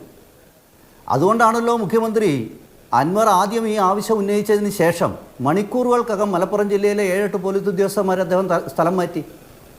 അപ്പം അവിടുത്തെ ജെനുവിനാണ് ഈ സ്വർണ്ണവേട്ട അല്ല സ്വർണ്ണക്കള്ളക്കടത്ത് ജെനുവിനാണ് എന്നുള്ള സ്റ്റാൻഡിൽ അദ്ദേഹത്തിന് നിലപാടുണ്ടായിരുന്നെങ്കിൽ അദ്ദേഹം എന്തിന് മുസ്ലിം ലീഗിൻ്റെയും അല്ലെങ്കിൽ അൻവറിൻ്റെയും താല്പര്യത്തിൽ വഴങ്ങിക്കൊണ്ട് ഈ തരത്തിലുള്ളൊരു സ്ഥലം മാറ്റം നടത്തണം? അതിനുശേഷം പിന്നീട് കേരളത്തിൽ അൻവർ അടങ്ങാതെ നമുക്കറിയാം, പിന്നീട് വീണ്ടും അൻവർ മുഖ്യമന്ത്രിയെ തന്നെ നേരിട്ട്, മുഖ്യമന്ത്രിയുടെ മകളെയും മരുമകനെയും ഒക്കെ നേരിട്ട് ആക്രമിക്കുന്ന രീതിയിൽ അദ്ദേഹം വീണ്ടും മുന്നോട്ട് വരുമ്പോഴാണ് നമുക്കറിയാം പാർട്ടിയെ കൂടെ വിശ്വാസത്തിലെടുത്തുകൊണ്ട്, അല്ലെങ്കിൽ അത് നമുക്കറിയാം കേരളത്തിലെ കമ്മ്യൂണിസ്റ്റ് മാർക്സിസ്റ്റ് പാർട്ടിയെ സംബന്ധിച്ചിടത്തോളം ഇന്ന് മുഖ്യമന്ത്രിക്ക് കീഴ്പ്പെട്ട് പ്രവർത്തിക്കുന്ന ഒരു സംഘടന, പഴയ പോലെ അല്ല അത്. ഇന്ന് ആ പാർട്ടിയെ കൂടെ വിശ്വാസത്തിലെടുത്തുകൊണ്ട് ഈ പറയുന്ന അൻവറിനെതിരെ അതിശക്തമായ രീതിയിലുള്ള പ്രതിരോധം തീർക്കാൻ വേണ്ടിയിട്ട് ശ്രമിച്ചത്. അതിൻ്റെ ഭാഗമായി അദ്ദേഹം പറഞ്ഞ പത്രസമ്മേളനത്തിൽ വളരെ കൃത്യമല്ലേ, അദ്ദേഹം പറഞ്ഞ വാക്കല്ലേ, നിങ്ങൾക്കിപ്പോൾ ഹിന്ദുവിലെ തിരുത്തൽ വരുത്താൻ പറ്റുള്ളൂ. PR ഏജൻസിയുടെ വിഷയം പറഞ്ഞിട്ട് നിങ്ങൾക്ക് ഹിന്ദു പത്രത്തിലെ തിരുത്തൽ അവരെ കൊണ്ട് ക്ഷമ നിങ്ങൾക്ക് പറയിപ്പിക്കാം. പക്ഷേ ബഹുമാനപ്പെട്ട മുഖ്യമന്ത്രി കേരളത്തിലെ പൊതുജനങ്ങളോട് മാതൃഭൂമി ഉൾപ്പെടെയുള്ള ചാനലിനോട് പറഞ്ഞ കാര്യം എങ്ങനെ തിരുത്താൻ സാധിക്കുക? അദ്ദേഹം മലപ്പുറം ജില്ലയുടെ പേരെടുത്ത് പറയുക മാത്രമല്ല, ഏതാണ്ട് 147 കിലോ സ്വർണം പിടിച്ചതിൽ 124 കിലോ സ്വർണവും മലപ്പുറം ജില്ലയിൽ നിന്നാണ്. അതേപോലെ ഹവാലാപ്പണം പിടിച്ചതിൽ 80% മലപ്പുറം ജില്ലയിൽ നിന്നാണ്. അദ്ദേഹത്തിന്റെ പ്രസംഗത്തിൽ അത് സവിസ്തരം ആ കണക്കുകൾ 147 കിലോ പിടിച്ചു, 124 കരിപ്പൂരിൽ നിന്നാണ് മുൻ വർഷത്തെ കണക്കുകളടക്കം സൂചിപ്പിച്ചു. ശ്രീ വസീഫ്, ഇവിടെ ഉയരുന്ന ഒരു പ്രധാനപ്പെട്ട ചോദ്യമുണ്ട്. ഇന്നലെ രാവിലെയാണല്ലോ പത്രം വന്നത്. ഇപ്പോൾ പത്രത്തിൽ മുഖ്യമന്ത്രിയുടെ അഭിമുഖമുണ്ട്, ഈ പരാമർശമുണ്ട്. പത്രം വായിച്ച ഉടനെ തന്നെ മുഖ്യമന്ത്രിക്കോ മുഖ്യമന്ത്രിയുടെ ഓഫീസിനോ ഇത് പറഞ്ഞിട്ടില്ല എന്ന നിഷേധക്കുറിപ്പ് ഇറക്കാമായിരുന്നു. ഇന്ന് ഉച്ചയ്ക്കാണ് പ്രസ് സെക്രട്ടറി കത്തയച്ചത്. ഇന്ന് വൈകുന്നേരമാണ് ഹിന്ദുവിന്റെ വിശദീകരണം വരുന്നത്. അപ്പോൾ ഈ ചർച്ച നടന്നോട്ടെ എന്ന് വെച്ചതാണോ? അല്ലെങ്കിൽ മുഖ്യമന്ത്രി പറയാത്തൊരു കാര്യം പത്രത്തിൽ അടിച്ചു വന്നാൽ അപ്പൊ തന്നെ അത് നിഷേധിക്കണ്ടേ? അതോ ഇത്രയും സെൻസിറ്റീവായ ഒരു വിഷയത്തിൽ?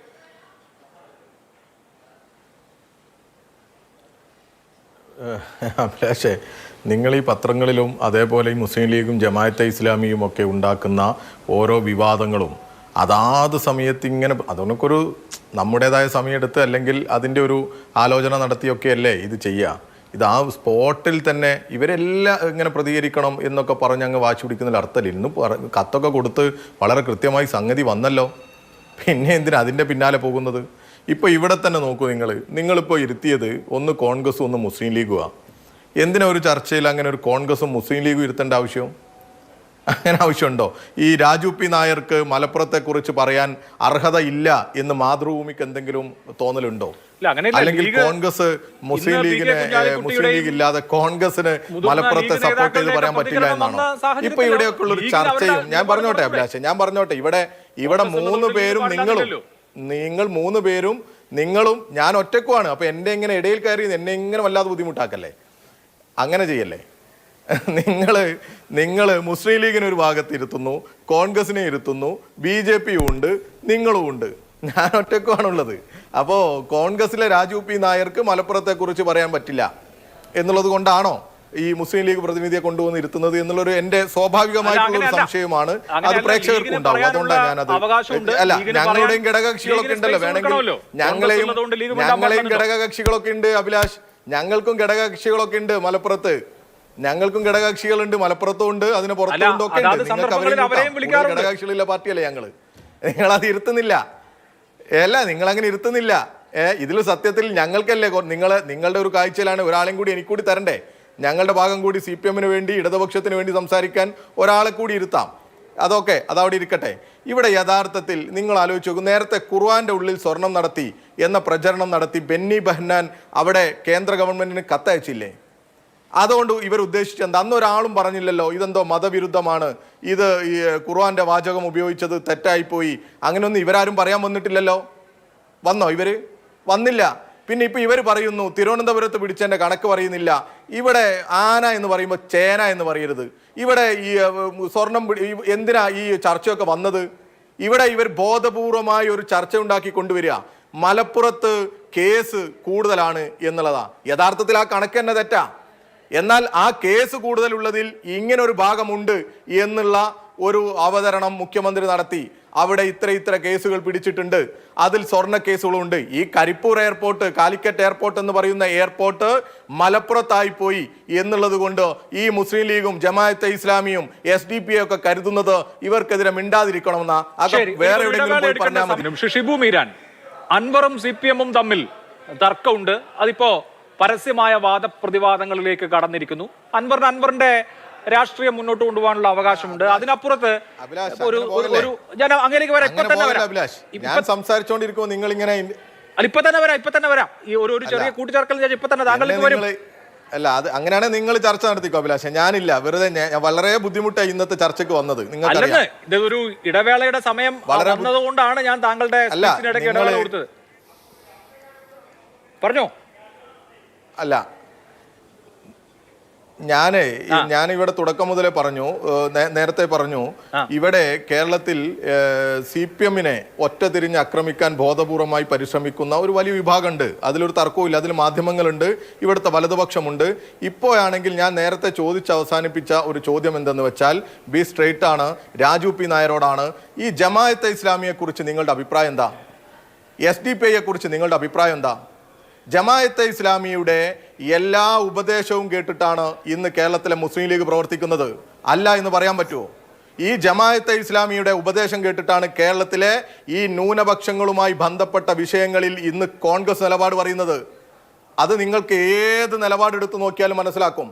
ആദ്യം മാധ്യമത്തിലും മീഡിയ വണ്ണിലുമൊക്കെ വരുന്ന ആ ചർച്ചകൾ, അല്ലെങ്കിൽ അവർ ഉയർത്തിക്കൊണ്ടുവരുന്ന ദാവൂദുമാരുടെ ചർച്ചകൾ ഏറ്റുപിടിക്കുകയും അതിലൂടെ ഒരു ധ്രുവീകരണ അന്തരീക്ഷം ഉണ്ടാക്കുകയും ചെയ്യാണ് ഈ കേരളത്തിൽ.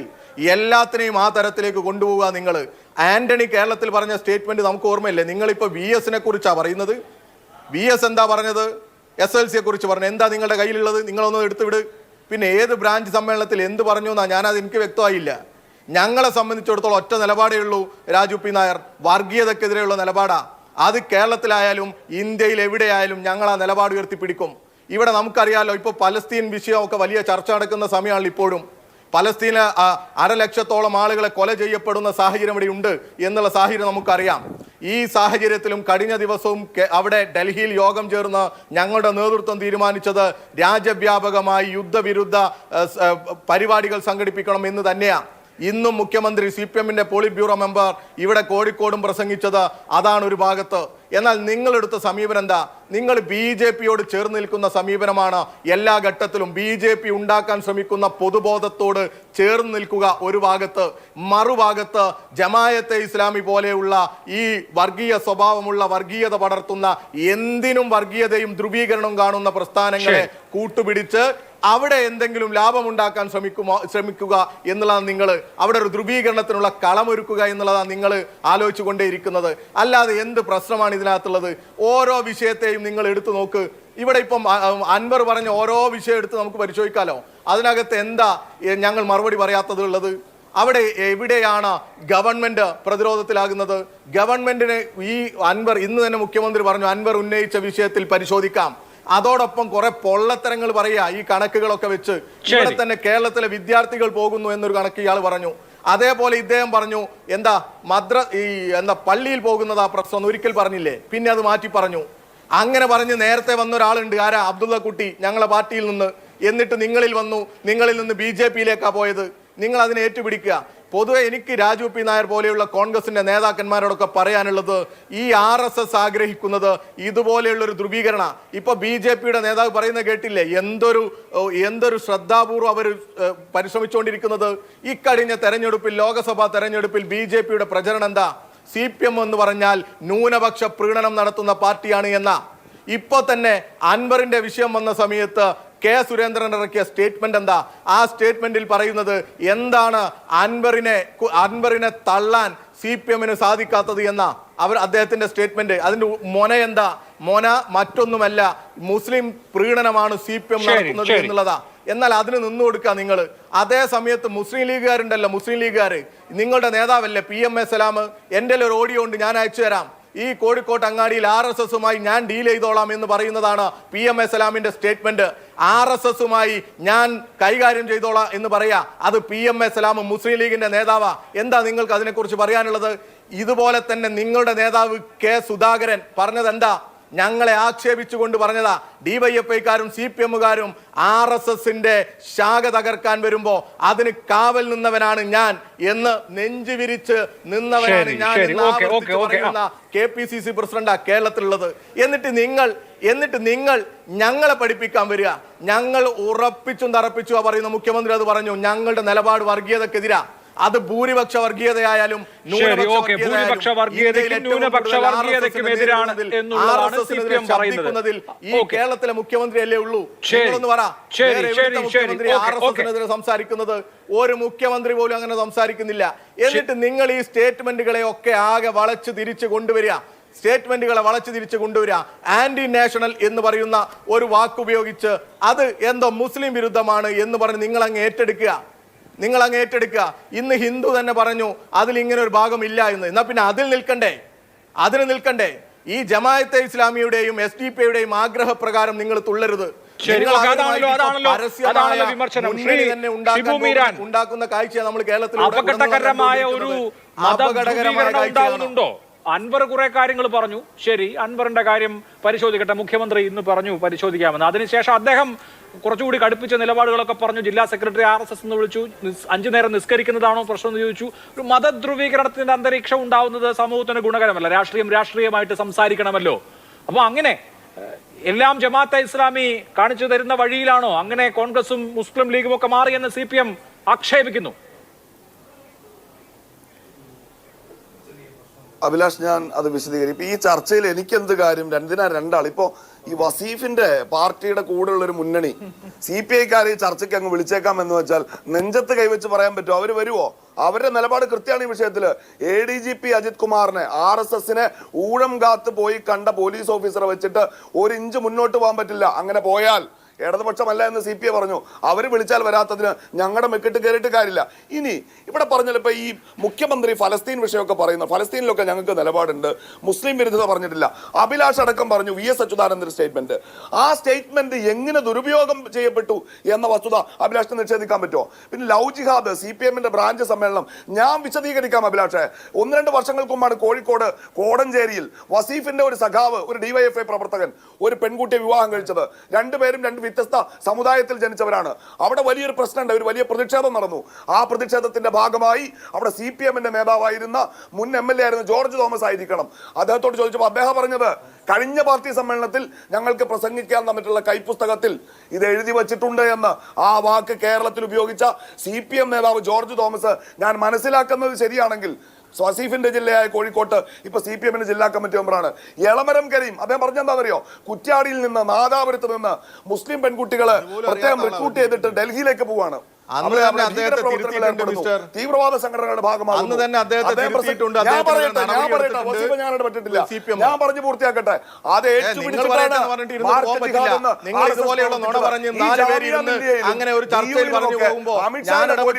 ആ കുട്ടികളെ അവർക്ക്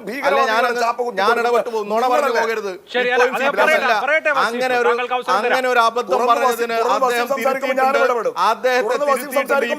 അതാ ഈ പാർട്ടി. തിരുത്തിയിട്ടുണ്ടോ? ശബരിമല വിഷയത്തിൽ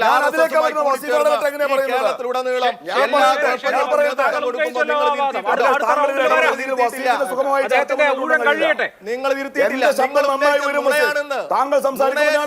ഞങ്ങൾക്ക് പറയണ്ടേ?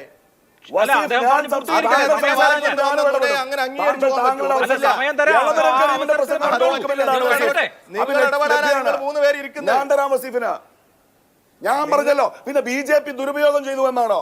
BJPക്ക് ദുരുപയോഗം ചെയ്യാൻ പിണറായി വിജയന്റെ വലതു ഭാഗത്തിരിക്കുന്ന PR ഓഫീസർമാരാണ് വസീഫ്. ഞങ്ങൾ കൊടുത്തതല്ല. പിണറായി വിജയൻ എന്ന് പറയുന്ന PR ഏജൻസിയാണ്. മനസ്സിലാക്കിക്കോളൂ. ഞങ്ങളല്ല പിണറായി വിജയൻ മനസ്സിലാക്കിക്കോ. BJP എടുത്ത് കളിക്കുന്നത് നിങ്ങളുടെ കാർഡാണ്, ഞങ്ങൾ കൊടുത്ത കാർഡല്ല. എന്നുള്ള പേടിയിലാണ് ഈ BJP-യുമായിട്ട് ഡീൽ ഉണ്ടാക്കുന്നത്. ഞാൻ പറഞ്ഞല്ലോ, കേരളത്തിന്റെ മുന്നിൽ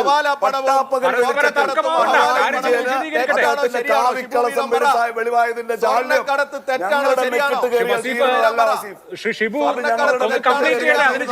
ഞാൻ താങ്കൾക്ക് അവസരം തരാം.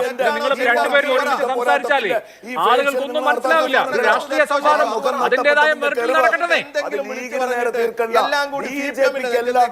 ഒരു രാഷ്ട്രീയ സംവാദം അതിന്റേതായ അർത്ഥതലങ്ങളിൽ നടക്കട്ടെ. നിങ്ങൾ പരസ്പരം സംസാരിക്കല്ലേ? ഞാൻ 2 ഉദാഹരണങ്ങൾ പറഞ്ഞപ്പോഴേക്കും വസീഫ് എന്തിനാ അങ്ങനെ പ്രകോപിതനാവുന്നത്? എന്റെ അവസരത്തിൽ ഞാൻ സംസാരിക്കും, വസീഫിന്റെ അവസരത്തിൽ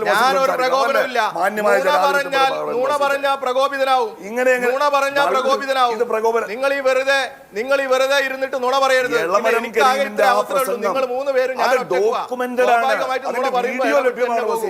വെറുതെ പറഞ്ഞിട്ട് താങ്കൾ ഈ ചർച്ചയിൽ സൂചിപ്പിച്ചല്ലോ BJP ഉപയോഗിക്കുകയാണ്. BJP ഉപയോഗിക്കാൻ ഈ വാറോല എഴുതി കൊടുത്തത് പിണറായി വിജയന്റെ വലതുഭാഗത്തിലുള്ള PR ഏജൻസിയാണ്. PR ഏജൻസി പിണറായി വിജയന്റെ വലതുഭാഗത്തിരുന്നവരാണ്. ഇപ്പൊ BJP നേതാവ് പറഞ്ഞില്ലേ? ശരി നമുക്ക് തർക്കം നിർത്താം. തെറ്റാണെന്നും മുഖ്യമന്ത്രി പിണറായി വിജയൻ കൊടുത്ത കാർഡാണ്. ഇവർക്ക് ആയുധങ്ങൾ കൊടുത്തതും നിങ്ങളാണ്. ശരി, നമുക്ക് ഈ തർക്കം നിർത്താം. ഓക്കെ, ഒന്ന് കംപ്ലീറ്റ് ചെയ്യൂ ഷിബു മീരാൻ, കംപ്ലീറ്റ് ചെയ്യൂ.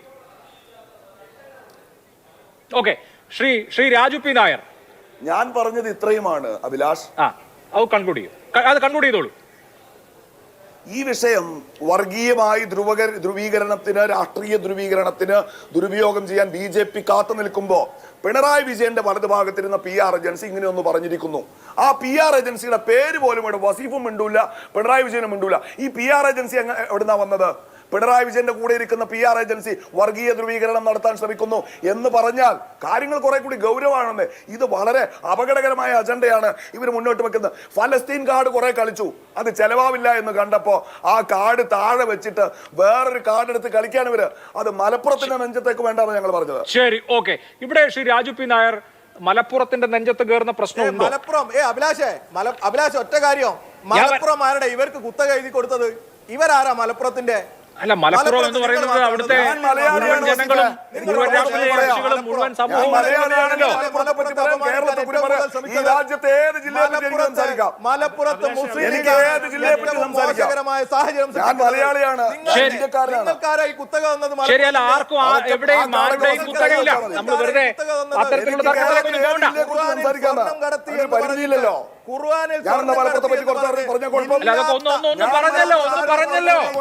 മലപ്പുറത്തെയും മലപ്പുറത്തെ മതസ്ഥാപനങ്ങളെയും എല്ലാം ചോദ്യം ചെയ്യാനുള്ള അവസരം ഉണ്ടാക്കിയത് ലീഗാണ്. എന്താ നിങ്ങൾക്ക് അതിനെ കുറിച്ച് പറയാനുള്ളത്? ശരിയല്ല, ഇനി പരസ്പര തർക്കത്തിലേക്ക് പോകണ്ട, അത് അവസാനിപ്പിക്കാം. ഇല്ലാത്ത ആരോപണം ഉന്നയിച്ച് അങ്ങനെ പരസ്പര തർക്കത്തിലേക്ക് പോകണ്ട, അത് അവസാനിപ്പിക്കാം. കടന്നു വരാനുള്ള വിളിച്ചു പറയാ. നിങ്ങൾക്കാരായി മലപ്പുറത്തിന്റെ അവകാശം വരും. നിങ്ങളുടെ കുത്തകയൊന്നല്ല മലപ്പുറം. അങ്ങനെ തർക്കിച്ചു പോകണ്ട രണ്ടുപേരും. ഞാൻ പറയുന്നത് താങ്കളിലേക്ക് വരാം. നമുക്ക് വിഷയങ്ങൾ രാഷ്ട്രീയമായി കണ്ടാൽ മതിയല്ലോ, വ്യക്തിപരമാവണ്ട. നിങ്ങൾ തമ്മിൽ പരസ്പരം തർക്കിക്കണ്ട. വിഷയങ്ങളിലേക്ക് വരാം.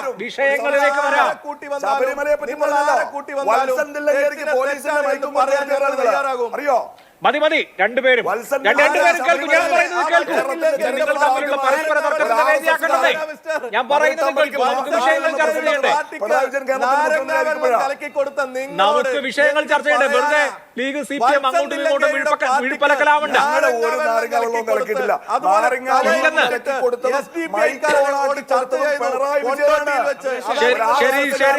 ശരി. ശബരിമലയുടെ 18-ാം പടിക്ക് പറയുന്നത് നൂറ്റാണ്ടുകളൊരു തടസ്സവും കൂടെ തൃശ്ശൂർ പൂരം കലങ്ങിയത് പിണറായി വിജയൻ കേരളത്തിന്റെ മുഖ്യമന്ത്രിയായിരിക്കുമ്പോഴാണ്. നിങ്ങൾ പരസ്പരം വാദപ്രതിവാദങ്ങളിലേക്ക് പോകണ്ട. ഞാൻ പറയുന്നത് കേൾക്കൂ. ശരി, വസീഫിനെ അടുത്ത അവസരത്തിൽ തരാം. ശ്രീ രാജു പി നായർ കേൾക്കൂ. ശ്രീ രാജു പി നായർ, ഇത് ഒരു മതധ്രുവീകരണത്തിന്റെ അന്തരീക്ഷത്തിലേക്ക് കൊണ്ടുപോകേണ്ട കാര്യമുണ്ടോ? ഇതിൽ സ്റ്റേക്ക് ഹോൾഡേഴ്സ് ആയിട്ടുള്ള എല്ലാ ആളുകൾക്കും ആ കാര്യത്തിൽ ബാധ്യതയില്ലേ? PV അൻവറിന് അദ്ദേഹത്തിന് ചില കാര്യങ്ങൾ പറയാനുണ്ട്. അദ്ദേഹത്തിന് വിമതത്വമുണ്ട്. അദ്ദേഹം ഉന്നയിച്ചിട്ടുള്ള ഭരണപരമായ കാര്യങ്ങൾ, അതായത് പോലീസുമായി ബന്ധപ്പെട്ട കാര്യങ്ങളൊക്കെ പരിശോധിക്കുന്നുണ്ടെന്ന് മുഖ്യമന്ത്രി പറയുന്നു. അവിടെ ഏതെങ്കിലും തരത്തിൽ ആരോപിതരെ സംരക്ഷിക്കുന്ന സമീപനം ഉണ്ടെങ്കിൽ അതിനെ രാഷ്ട്രീയമായി നേരിടുക എന്നുള്ളതിനപ്പുറത്ത് മതസമൂഹങ്ങളെ ഭിന്നിപ്പിക്കുന്ന തരത്തിലോ പ്രദേശങ്ങളെ അടച്ചാക്ഷേപിക്കുന്ന തരത്തിലോ ഒക്കെ ചർച്ച മുന്നോട്ട് പോകുന്നത് ആർക്കും ഗുണകരമോ ആവുകയൊന്നുമില്ലല്ലോ. അപ്പോൾ ആ അർത്ഥത്തിൽ കുറെ കൂടി സെൻസിറ്റീവായ വിഷയം എന്നുള്ള നിലയിലുള്ള ഒരു പരിചരണം ഈ വിഷയത്തിന് ഇതിൽ പ്രതികരിക്കുന്ന രാഷ്ട്രീയ കക്ഷികളെല്ലാം നൽകേണ്ടതല്ലേ? അഭിലാഷ്, അങ്ങ് പറഞ്ഞ വിഷയത്തിലേക്ക് ഞാൻ ആദ്യം തന്നെ മറുപടി പറയാം. പക്ഷെ മറ്റു വിഷയങ്ങൾ കൂടി പറയുന്നതിനുള്ള സമയം എനിക്ക് തരണം. ഒന്ന്, PV അൻവറും പിണറായി വിജയനും രണ്ടുപേരും ഈ വിഷയത്തെ മതത്തിന്റെ തീരിലേക്ക് കൊണ്ടുവരുന്നതിന് വ്യക്തമായ അജണ്ടകളുണ്ട്. അൻവർ ഉന്നയിച്ച ആരോപണങ്ങൾ അത് പുതുതൊന്നുമല്ല. എന്റെ സുഹൃത്ത് മുസ്ലിം ലീഗിലെ ബീരാൻ ഇവിടെ ഉണ്ട്. മുസ്ലിം ലീഗ് 1 വർഷം മുമ്പ് ഉന്നയിച്ച കാര്യങ്ങളാണ് അൻവർ ഇപ്പൊ ഏറ്റുപറയുന്നത്. അന്നൊന്നും തിളക്കാതിരുന്ന ചോര ഇപ്പൊ തിളയ്ക്കുന്നത് എന്താണെന്നുള്ളത് നമുക്കറിയില്ല. ഇനി ആ വിഷയങ്ങൾ പുറത്തു നിൽക്കുമ്പോൾ, രാഷ്ട്രീയമാവും ഭരണപരമായ വിഷയം നിൽക്കുമ്പോൾ നിസ്കാരത്തരമ്പിന്റെ കണക്ക് പറഞ്ഞുകൊണ്ട് അതിനെ സാധൂരീകരിക്കേണ്ട ഒരു കാര്യവുമില്ല. ജനങ്ങളുടെ മുമ്പിൽ വസ്തുത നിൽപ്പുണ്ട്. പിണറായി വിജയൻ നഗ്നനായിട്ട് നിൽക്കുകയാണ്. അങ്ങനെ നിസ്കാരത്തരമ്പിന്റെ കണക്ക് പറയുകയും ഇപ്പുറത്തു നിന്ന് പിണറായി വിജയൻ അതിനെ ആ ജില്ലയെ തന്നെ ഏതോ ഭീകരവാദത്തിന്റെ ചിത്രം നൽകുന്ന രീതിയിൽ PR ഏജൻസികളെ വെച്ച് വിഷയം മാറ്റുന്നതിനും കൃത്യമായ രാഷ്ട്രീയ അജണ്ടകളുണ്ട്. ആ രാഷ്ട്രീയ അജണ്ടയുടെ അന്തർധാര എന്താണെന്നുള്ളത് വഴിയെ മനസ്സിലായിക്കോട്ടെ, അവിടെ നിൽക്കട്ടെ. പിന്നെ രണ്ടാമത്തെ കാര്യം, എന്റെ പ്രിയങ്കരപ്പെട്ട സുഹൃത്ത് വസീഫ് കഴിഞ്ഞ കുറച്ച് നാളുകളായിട്ട് RSS നേതാക്കന്മാരെ ഈ ADGP കണ്ടു എന്ന് വാർത്ത വന്ന മുതൽ സംസാരിക്കാൻ കഴിയാഞ്ഞത് ഇന്ന് സംസാരിച്ചങ്ങ് തീർത്തേക്കാന്ന് വിചാരിച്ചാണ്. ഒരു മാസം ഉണ്ടായിരുന്നില്ല, തലയിൽ മുണ്ടിട്ട് അടച്ച് മുറിക്കാത്തിരിക്കുകയായിരുന്നു RSS കുറിച്ച് പറഞ്ഞപ്പോ. ഇല്ലേ, നിങ്ങൾ തരാതരം എല്ലാ വർഗീയതയും നിങ്ങൾ പിന്തുണച്ചവരല്ലേ? നിങ്ങൾ എന്നാണ് RSSനെതിരെ പോരാടിയത്? വസീഫ, നിങ്ങൾക്കറിയോ 1977 അടിയന്തരാവസ്ഥക്കാലത്ത് RSSനെ നിരോധിച്ചതിനെതിരെ കേരളത്തിന്റെ നിയമസഭയിൽ പ്രസംഗിച്ച നേതാവിന്റെ പേര് EM ശങ്കരൻ നമ്പൂതിരിപ്പാട്. RSSനെ നിരോധിച്ചതിനെതിരെ പ്രസംഗിച്ചതാണ് EM ശങ്കരൻ നമ്പൂതിരിപ്പാട്. നിങ്ങൾക്കറിയോ? നിങ്ങൾ എന്നാ RSSന്റെ പിണിയാളുകളല്ലാതെ ഇരിക്കുന്നത്? നിങ്ങൾക്ക് കേരളത്തിൽ RSSുമായിട്ട് കൃത്യമായിട്ടുള്ള അജണ്ട വെച്ചുകൊണ്ടുള്ള അന്തർധാരകൾ ഉണ്ടായിരുന്നു. അല്ലെങ്കിൽ 1.5 വർഷം മുമ്പ് തന്റെ വിശ്വസ്തനായ ADGP പോയിട്ട് RSSന്റെ നേതാക്കന്മാരെ 2 പേരെ 10 ദിവസത്തെ ഇടവേളയിൽ കണ്ടു എന്നുള്ള റിപ്പോർട്ട് പിറ്റേ ദിവസം കയ്യിൽ മേടിച്ചു വെച്ചിട്ട് 1.5 വർഷക്കാലം അതിനെ സംബന്ധിച്ച് ഒരു അന്വേഷണവും നടത്തിയില്ല എന്ന് പറഞ്ഞാൽ പിണറായി വിജയൻ RSSന്റെ കൂടാരത്തിലേക്ക് അജിത് കുമാറിനെ പറഞ്ഞു വിട്ടു തന്നെയാണ്. അത് തന്നെയാണ് കണക്ക്. പൂരം കലക്കിയത് ഇത്രയും വലിയ വിഷയമാണ്. ഹിന്ദു ആചാരവും ഹിന്ദു കസ്റ്റംസും എല്ലാം എവിടെയെങ്കിലും മുറിവേൽക്കുന്നോ നോക്കി നടക്കുന്ന BJP-യാ. പക്ഷെ പൂരം കലക്കിയതിൽ BJP-ക്ക് അന്വേഷണം വേണ്ട. എന്താ BJP-ക്ക് അന്വേഷണം വേണ്ടാത്തത്? നിങ്ങൾക്ക് ശബരിമലയിൽ ഉണ്ടായിരുന്ന ആവേശം, ആ സുവർണാവസരം എന്താ തൃശ്ശൂർ ഇല്ലാണ്ട് പോകുന്നത്? കാരണം നിങ്ങൾ അന്തർധാര വെച്ച് നിങ്ങൾ ചെയ്തതാണ്. ഈ ജോർജ് M. തോമസിന്റെ കാര്യം ഉൾപ്പെടെ പറഞ്ഞുകൊണ്ട് അന്നത്തെ ബ്രാഞ്ച് കമ്മിറ്റിയിൽ ചർച്ച ചെയ്യാൻ കൊടുത്ത കുറിപ്പ് എന്റെ സുഹൃത്ത് ബീരൻ പറഞ്ഞുകൊണ്ട് ഞാൻ ഇനി അതിനകത്ത് കിടക്കുന്നില്ല. കോടഞ്ചേരിയിലെ ആ പ്രണയ വിവാദത്തിൽ അന്ന് ജോർജ് തോമസ് പറഞ്ഞത് പാർട്ടി കുറിപ്പുണ്ടെന്നാ പറഞ്ഞത്. നിങ്ങൾ പിന്നെ പുറത്താക്കി, പക്ഷെ അതുകൊണ്ട് കാര്യമില്ല. പാർട്ടി കുറിപ്പ് അങ്ങനെ തന്നെ നിൽക്കുകയാണ്. അപ്പൊ തരാതരം ഈ മലപ്പുറം ജില്ലയെ വർഗീയമായി ചിത്രീകരിക്കാൻ VS അച്യുതാനന്ദൻ മൂലം നടത്തിയിട്ടുള്ള ശ്രമങ്ങൾ മുഴുവൻ ഈ വർഗീയ വിഭജനം ഉണ്ടാക്കുക എന്നാണ്. അത് തന്നെയാണ് പിണറായി വിജയൻ ഇന്ന് ശ്രമിച്ചുകൊണ്ടിരിക്കുന്നത്. നോക്കൂ, നമ്മൾ ഇന്ന് ചർച്ച ചെയ്ത് നോക്കൂ. മാമിക്കൊല കേസ് ചർച്ച ചെയ്യണ്ട, അല്ലെങ്കിൽ തിരോധാനം ചർച്ച ചെയ്യണ്ട, സ്വർണം തട്ടിപ്പ് ചർച്ച ചെയ്യണ്ട, ഒന്നും വേണ്ട. വർഗീയതയിലേക്ക് മാറി ഈ PR ഏജൻസിയെ, BJP-യുടെ PR ഏജൻസിയെ ഇത് ചെയ്യുന്നതിന് വേണ്ടി ഹയർ ചെയ്തിരിക്കുക. BJP-യുടെ PR ഏജൻസിയെ ഹയർ ചെയ്തിരിക്കുകയാണ്. അവരെ വെച്ചുകൊണ്ട് നടക്കുകയാണ്. കാസർഗോഡ് ജില്ലാ കമ്മിറ്റി ഇരിക്കുന്ന ഓഫീസ്, കെട്ടിടം ഇരിക്കുന്ന സ്ഥലം മേടിച്ചത് ആരാണെന്ന് കൂടി ഒന്ന് അന്വേഷിച്ചാൽ മതി. അതുകൂടി അന്വേഷിക്ക്. അപ്പോ കൃത്യമായിട്ട് ഇതിൽ ഇത്തരത്തിലുള്ള തട്ടിപ്പുകളുടെ ഒരു പരമ്പര തന്നെ ഇന്ന് കേരളത്തിന്റെ മുന്നിൽ ചിത്രീകരിക്കാൻ RSSന്റെ BJP-യുടെ സഹായത്തോടു കൂടി പിണറായി വിജയൻ നടത്തുന്ന ശ്രമങ്ങളാണ് കണ്ടുകൊണ്ടിരിക്കുന്നത്. വിഷയത്തിനും ഒരു മറുപടി ഉണ്ടായിട്ടില്ല. ശരി, അതാണ് കോൺഗ്രസിന്റെ ആരോപണം. ശ്രീ ഷാജി രാഘവൻ, അങ്ങനെ നോക്കൂ, ഇവിടെ ഇപ്പോ പല വിഷയങ്ങൾ പൂരം കലക്കിയതുമായി ബന്ധപ്പെട്ട് RSSന്റെ സർക്കാർ വാഹിനെ ADGP പോയി കണ്ടതുമായി ബന്ധപ്പെട്ട്, രാം മാധവനെ കണ്ടതുമായി ബന്ധപ്പെട്ടൊക്കെ കഴിഞ്ഞ 1 മാസമായി കേരളത്തിൽ വിവാദം നടക്കുകയാണ്. സാധാരണ നിലയിൽ എടുക്കുന്ന സമീപനമല്ല BJP ഈ കാര്യങ്ങളിൽ എടുക്കുന്നത്. എന്ത് വേണം എന്നുള്ള കാര്യത്തിലൊക്കെ ഒരു ആശയക്കുഴപ്പം ഉള്ളതുപോലെ തോന്നുന്നു. ആരാണ് BJP പക്ഷത്ത്, അല്ലെങ്കിൽ ആർക്കാണ് RSS സഹായം എന്നുള്ളതാണ് ഈ ചർച്ചയുടെ മർമ്മം എന്നിരിക്കെ ഈ കാര്യത്തിൽ മുഖ്യമന്ത്രിയോട്, അതല്ലെങ്കിൽ ഈ സർക്കാരിനോട്, CPM-നോട് ഒരു അനുതാപം നിങ്ങൾക്കുണ്ടോ?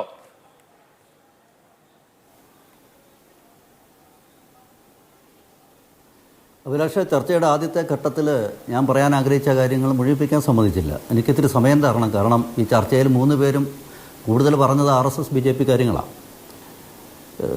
അഭിലാഷ, നമ്മുടെ കഴിഞ്ഞ 2-3 ആഴ്ചയായിട്ട് നടക്കുന്ന ചർച്ചയിൽ ശരിക്കും ചർച്ച ചെയ്യേണ്ട കോർ വിഷയം എന്താ? അൻവർ ഉന്നയിച്ചതിൽ ഒരു കോർ വിഷയമുണ്ട്. ആ വിഷയം എന്ന് പറയുന്നത് ഈ 2 മുന്നണികളും, പ്രത്യേകിച്ച് ഇടതുപക്ഷം, കഴിഞ്ഞ 3 പതിറ്റാണ്ടായി കേരളത്തിൽ കളിക്കുന്ന, അവർ വലിയ മതനിരപേക്ഷ നിലപാടിനെ പറ്റി പറയാറുണ്ട്, മതനിരപേക്ഷ മനസ്സിനെ പറ്റി പറയാറുണ്ട്, മതനിരപേക്ഷ രാഷ്ട്രീയത്തെ പറ്റി പറയാറുണ്ട്. 2 മുന്നണികളും പറയാറുണ്ട്. ഇവർ കഴിഞ്ഞ ഏറെ കാലങ്ങളായി കേരളത്തിൽ എടുക്കുന്ന രാഷ്ട്രീയ നിലപാടെന്താ? ഈ വലിയ വലിയ കാര്യങ്ങൾ പറഞ്ഞിട്ട് 3 പതിറ്റാണ്ടായി LDF, പ്രത്യേകിച്ച് 2016-ലും 2019-ലും ശ്രീ പിണറായി വിജയൻ തെരഞ്ഞെടുത്ത് അധികാരത്തിൽ വരുമ്പോൾ വളരെ കൃത്യമായി കേരളത്തിലെ ഒരു മതവിഭാഗത്തെ പീഡിപ്പിച്ചുകൊണ്ടല്ലേ. കാലാകാലങ്ങളായി അവർ ജമാഅത്തെ ഇസ്ലാമി ആയിക്കോട്ടെ, PDP ആയിക്കോട്ടെ, വെൽഫെയർ പാർട്ടി ആയിക്കോട്ടെ, അല്ലെങ്കിൽ പോപ്പുലർ ഫ്രണ്ട് ആയിക്കോട്ടെ, ഇതേപോലെയുള്ള തീവ്രവാദ സംഘടനകളെ കാലാകാലങ്ങളിൽ കൂട്ടുപിടിച്ചിട്ടില്ല ഈ രണ്ട് മുന്നണികളും തെരഞ്ഞെടുപ്പിൽ പോയിട്ടുള്ളത്. ഇവർ RSSനെയും BJPയെയും ആക്രമിക്കുകയും അവരെ എതിർക്കുകയും ചെയ്യുമ്പോൾ ഇവർ വിചാരിക്കുന്നത്, ഇവർ കരുതുന്നതും ന്യൂനപക്ഷങ്ങൾക്കിടയിൽ അവർക്ക് സ്വാധീനം ഉറപ്പിക്കാൻ സാധിക്കുന്നുള്ളൊരു തെറ്റായ ധാരണയാണ്. കഴിഞ്ഞ ഇലക്ഷനിൽ അത് കേരളത്തിൽ പൊളിഞ്ഞിട്ടുണ്ട്. നമ്മൾ അത് തിരിച്ചറിയണം. ഇന്നിപ്പം ഞാനതാണ് എൻ്റെ ചർച്ചയുടെ തുടക്കത്തിൽ പറഞ്ഞത്. ശ്രീ പിണറായി വിജയൻ ഉത്തരത്തിലിരുന്നത് കിട്ടാനും പോകുന്നില്ല, കക്ഷത്തിലിരുന്നത് നഷ്ടപ്പെടുകയും ചെയ്തു. കഴിഞ്ഞ പാർലമെൻറ്റ് തെരഞ്ഞെടുപ്പിൽ കേരളത്തിലെ ജനസമൂഹം, കേരളത്തിലെ വോട്ടർമാർ വിധി എഴുതുമ്പോൾ ഈ രണ്ട് മുന്നണികളുടെയും വർഗീയ നിലപാടിനെതിരെ വിധി എഴുതിയിട്ടുണ്ട്. യാതൊരു സംശയവും അക്കാര്യത്തിലില്ല. പ്രത്യേകിച്ച് ആഗോള മുസ്ലിം തീവ്രവാദത്തെ എതിർക്കുന്ന കേരളത്തിലെ ക്രിസ്ത്യൻ സമൂഹം വ്യാപകമായി BJPക്ക് വോട്ട് ചെയ്തൊരു സാഹചര്യം കേരളത്തിലുണ്ട്. ഇതാണ് ഇന്ന് ഈ മുന്നണികളെ ഭയപ്പെടുത്തുന്നത്. അതുകൊണ്ടാണ് ഇവർ കാലാകാലങ്ങളായി ഉയർത്തിക്കൊണ്ട് വരുന്ന RSSനെ മുൻനിർത്തി RSSനെ ആക്രമിച്ച്, അത് ശാരീരികമായി ആക്രമിച്ചും അല്ലാതെ ചർച്ചകളിൽ ആക്രമിച്ചായാലും അതുവഴിയും ന്യൂനപക്ഷ വിഭാഗങ്ങളിൽ സ്വാധീനം ചെലുത്തുക അല്ലെങ്കിൽ ഉറപ്പിക്കാമെന്നുള്ളൊരു തെറ്റായ ധാരണയാണ്. നമ്മൾ മനസ്സിലാക്കേണ്ടത്, ഈ അൻവർ ഒരു ഗൗരവതരങ്ങളായ പല വിഷയങ്ങൾ ഉന്നയിച്ചപ്പോൾ പോലും ഇപ്പോഴും രാജു പി നായരെ പോലുള്ളവർ പൂരത്തിൻ്റെ വിഷയം ഉയർത്തിക്കൊണ്ട് വരിക. എന്തിനവർ പൂരത്തിൻ്റെ വിഷയം ഉയർത്തിക്കൊണ്ട് വരുന്നത്? കാരണം മുസ്ലിം ലീഗ് ഉൾപ്പെടെയുള്ള പാർട്ടികൾ അൻവർ പറഞ്ഞ വിഷയത്തിൽ സത്യത്തിൽ മലപ്പുറം ജില്ലയിൽ പ്രതികളാണ്. അവിടെ വ്യാപകമായി നടക്കുന്ന സ്വർണ്ണവേട്ടയിൽ അവർക്ക് ചില താല്പര്യങ്ങളുണ്ട്, വീതം വെക്കലിൻ്റെ പ്രശ്നങ്ങളുണ്ട്. ഇതൊന്നും ചർച്ച ചെയ്യാൻ കേരളത്തിൻ്റെ പ്രതിപക്ഷ നേതാവിനോ അല്ലെങ്കിൽ LDFലെ ഘടകകക്ഷികൾക്കോ താല്പര്യമില്ല. അതുകൊണ്ടാണ് അവർ ചർച്ചയിൽ ഇപ്പോഴും നമ്മൾ ആലോചിച്ച് നോക്കൂ, ഇപ്പോഴും അവർ പൂരം കലക്കലിൻ്റെ വിഷയം ഉയർത്തിക്കൊണ്ട് വരുന്നതിൻ്റെ പ്രധാനപ്പെട്ട സാഹചര്യം ഇതാണ്. RSS നേതാക്കളെ മുഖ്യമന്ത്രിയുടെ കേരളത്തിൻ്റെ ADGP പോയി കണ്ടതൊക്കെ ഞങ്ങൾ പലവട്ടം പറഞ്ഞു. വരാൻ പോകുന്ന 100ാം വർഷമാണ് RSSൻ്റെ, അതിൻ്റെ ശതാബ്ദി ആഘോഷിക്കുകയാണ്. കഴിഞ്ഞ 100 വർഷമായി ഞങ്ങളുടെ പ്രവർത്തന പദ്ധതി ഞാൻ RSS കൂടെ വളർന്നു വന്ന ഒരു പൊതുപ്രവർത്തകനാണ്. അവരുടെ പ്രവർത്തന പദ്ധതിയിലെ പ്രധാനപ്പെട്ട ഒരു അജണ്ട തന്നെയാണ് ഈ തരത്തിലുള്ള സമ്പർക്കം എന്ന് പറയുന്നത്. അവർ കാണാത്ത പ്രധാനമന്ത്രിമാരില്ല, മുഖ്യമന്ത്രിമാരില്ല, ക്യാബിനറ്റ് സെക്രട്ടറിമാരില്ല, IPSകാരില്ല, IASകാരില്ല, ഓട്ടോറിക്ഷ തൊഴിലാളികൾ, എല്ലാ വിഭാഗത്തിൽപ്പെട്ട ജനങ്ങളെയും സമ്പർക്കം നടത്തിക്കൊണ്ട് നമ്മുടെ വൈകുന്നേരങ്ങളിൽ 1 മണിക്കൂർ ചർച്ചയിൽ ഞാനും അഭിലാഷും നമ്മളെല്ലാം കൂടി ഇരുന്ന് ചർച്ച ചെയ്താൽ ഒരു കൺക്ലൂഷനിൽ എത്താൻ പറ്റുന്നതല്ല ലോകത്തിലെ തന്നെ ഏറ്റവും വലിയൊരു സാംസ്കാരിക പ്രസ്ഥാനമായ RSS എന്ന് പറയുന്ന പ്രസ്ഥാനം. അവർ ഈ ലോകത്തിലെ ഏറ്റവും വലിയ ജനാധിപത്യ രാഷ്ട്രീയ പ്രസ്ഥാനമായ BJPയുടെ കരുത്തെന്ന് പറയുന്നത് ഈ RSS ആണ്. ലോകത്തിലെ ഏറ്റവും വലിയ, അല്ലെങ്കിൽ നമ്മുടെ രാജ്യത്തെ ഏറ്റവും വലിയ തൊഴിലാളി പ്രസ്ഥാനം BMSന്, വിദ്യാർത്ഥി പ്രസ്ഥാനം, ഇതിൻ്റെയൊക്കെ ശക്തി എന്ന് പറയുന്നത് ഈ RSS ആണ്. ഈ RSSനെതിരെ എന്തെല്ലാം ഒരു കാലഘട്ടങ്ങളിൽ നമുക്കറിയാം, ഗാന്ധിവധത്തിൻ്റെ പേരിലൊക്കെ കോടതിയിൽ നിന്ന് പോലും അഗ്നിശുക്തി ഞങ്ങൾ പുറത്തു വന്നില്ലേ? ഈ രാജ്യത്തിൻ്റെ ആദ്യത്തെ പ്രധാനമന്ത്രി പോലും പാർലമെൻറ്റിൽ നമ്മുടെ റിപ്പബ്ലിക്കൻ പരേഡിൽ അവിടെ പരേഡ് നടത്തുന്നതിൽ മാർച്ച് നടത്താൻ വേണ്ടി വിളിച്ച ഒരു സംഘടനയാണ് രാഷ്ട്രീയ സ്വയംസേവക സംഘം അല്ല RSS എന്ന് പറയുന്നത്. അപ്പോൾ ഇവര് നമ്മുടെ ചർച്ചകളിൽ വളരെ മനഃപൂർവ്വമായി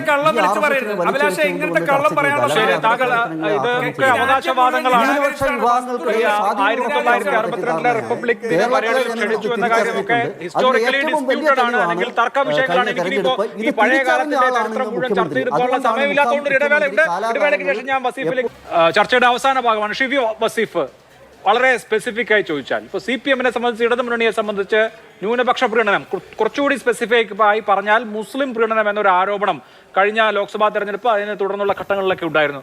അത് മാറ്റാൻ വളരെ മനഃപൂർവ്വം, അങ്ങനെ ഞങ്ങൾ ന്യൂനപക്ഷ പ്രീണനം നടത്തുന്നവരല്ല എന്ന് സ്ഥാപിക്കാൻ വളരെ ഡെലിബറേറ്റ് ആയിട്ടുള്ള രാഷ്ട്രീയ നീക്കങ്ങൾ നിങ്ങൾ നടത്തുന്നുണ്ടോ? അഭിലാഷേ, ഞങ്ങള് എല്ലാ കാലത്തും പാർശ്വവൽക്കരിക്കപ്പെടുന്നവരെയും ദളിതരെയും ന്യൂനപക്ഷങ്ങളെയും ഒക്കെ ചേർത്ത് നിർത്തുന്ന രാഷ്ട്രീയം തന്നെയാണ് പറയുന്നത്.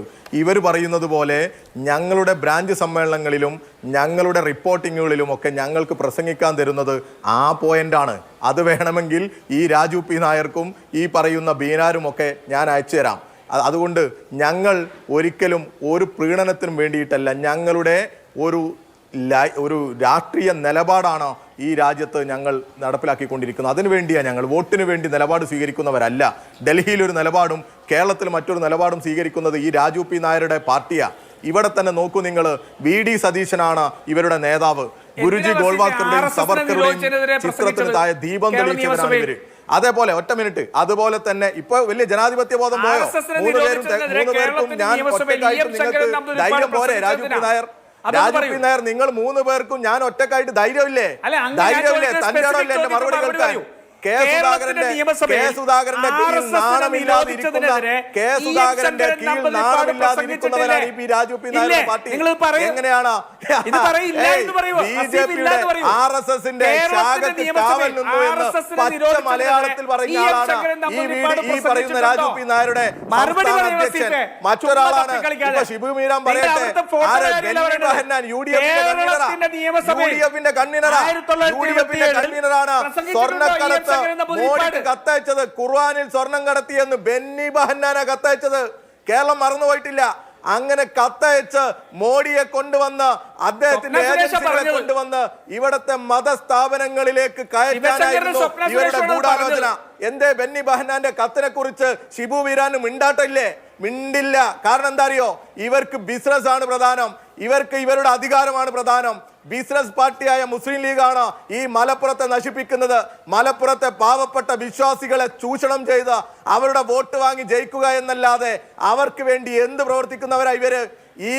ഈ ഷിബു വീരാന്റെ പാർട്ടി ജമാഅത്തെ ഇസ്ലാമിയോട് കൂട്ടുചേർന്ന് RSSന് നാരങ്ങ വെള്ളം കൊടുത്ത് SDPIയുമായി അടച്ചിട്ട റൂമിൽ ചർച്ച നടത്തി തെരഞ്ഞെടുപ്പിനെ നേരിടുന്നവരായി ഇവരാ എന്നിട്ട് ഞങ്ങളെ പഠിപ്പിക്കാൻ വരുന്നത്.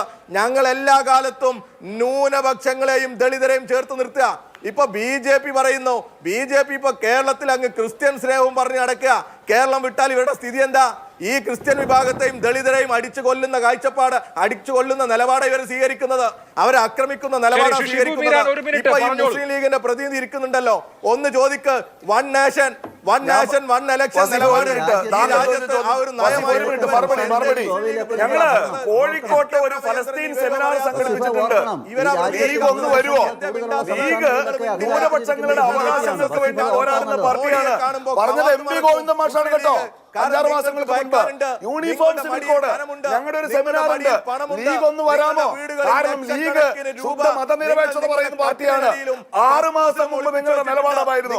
അന്ന് സർട്ടിഫിക്കറ്റ് വാങ്ങാനും ഞങ്ങൾ വന്നിട്ടില്ല.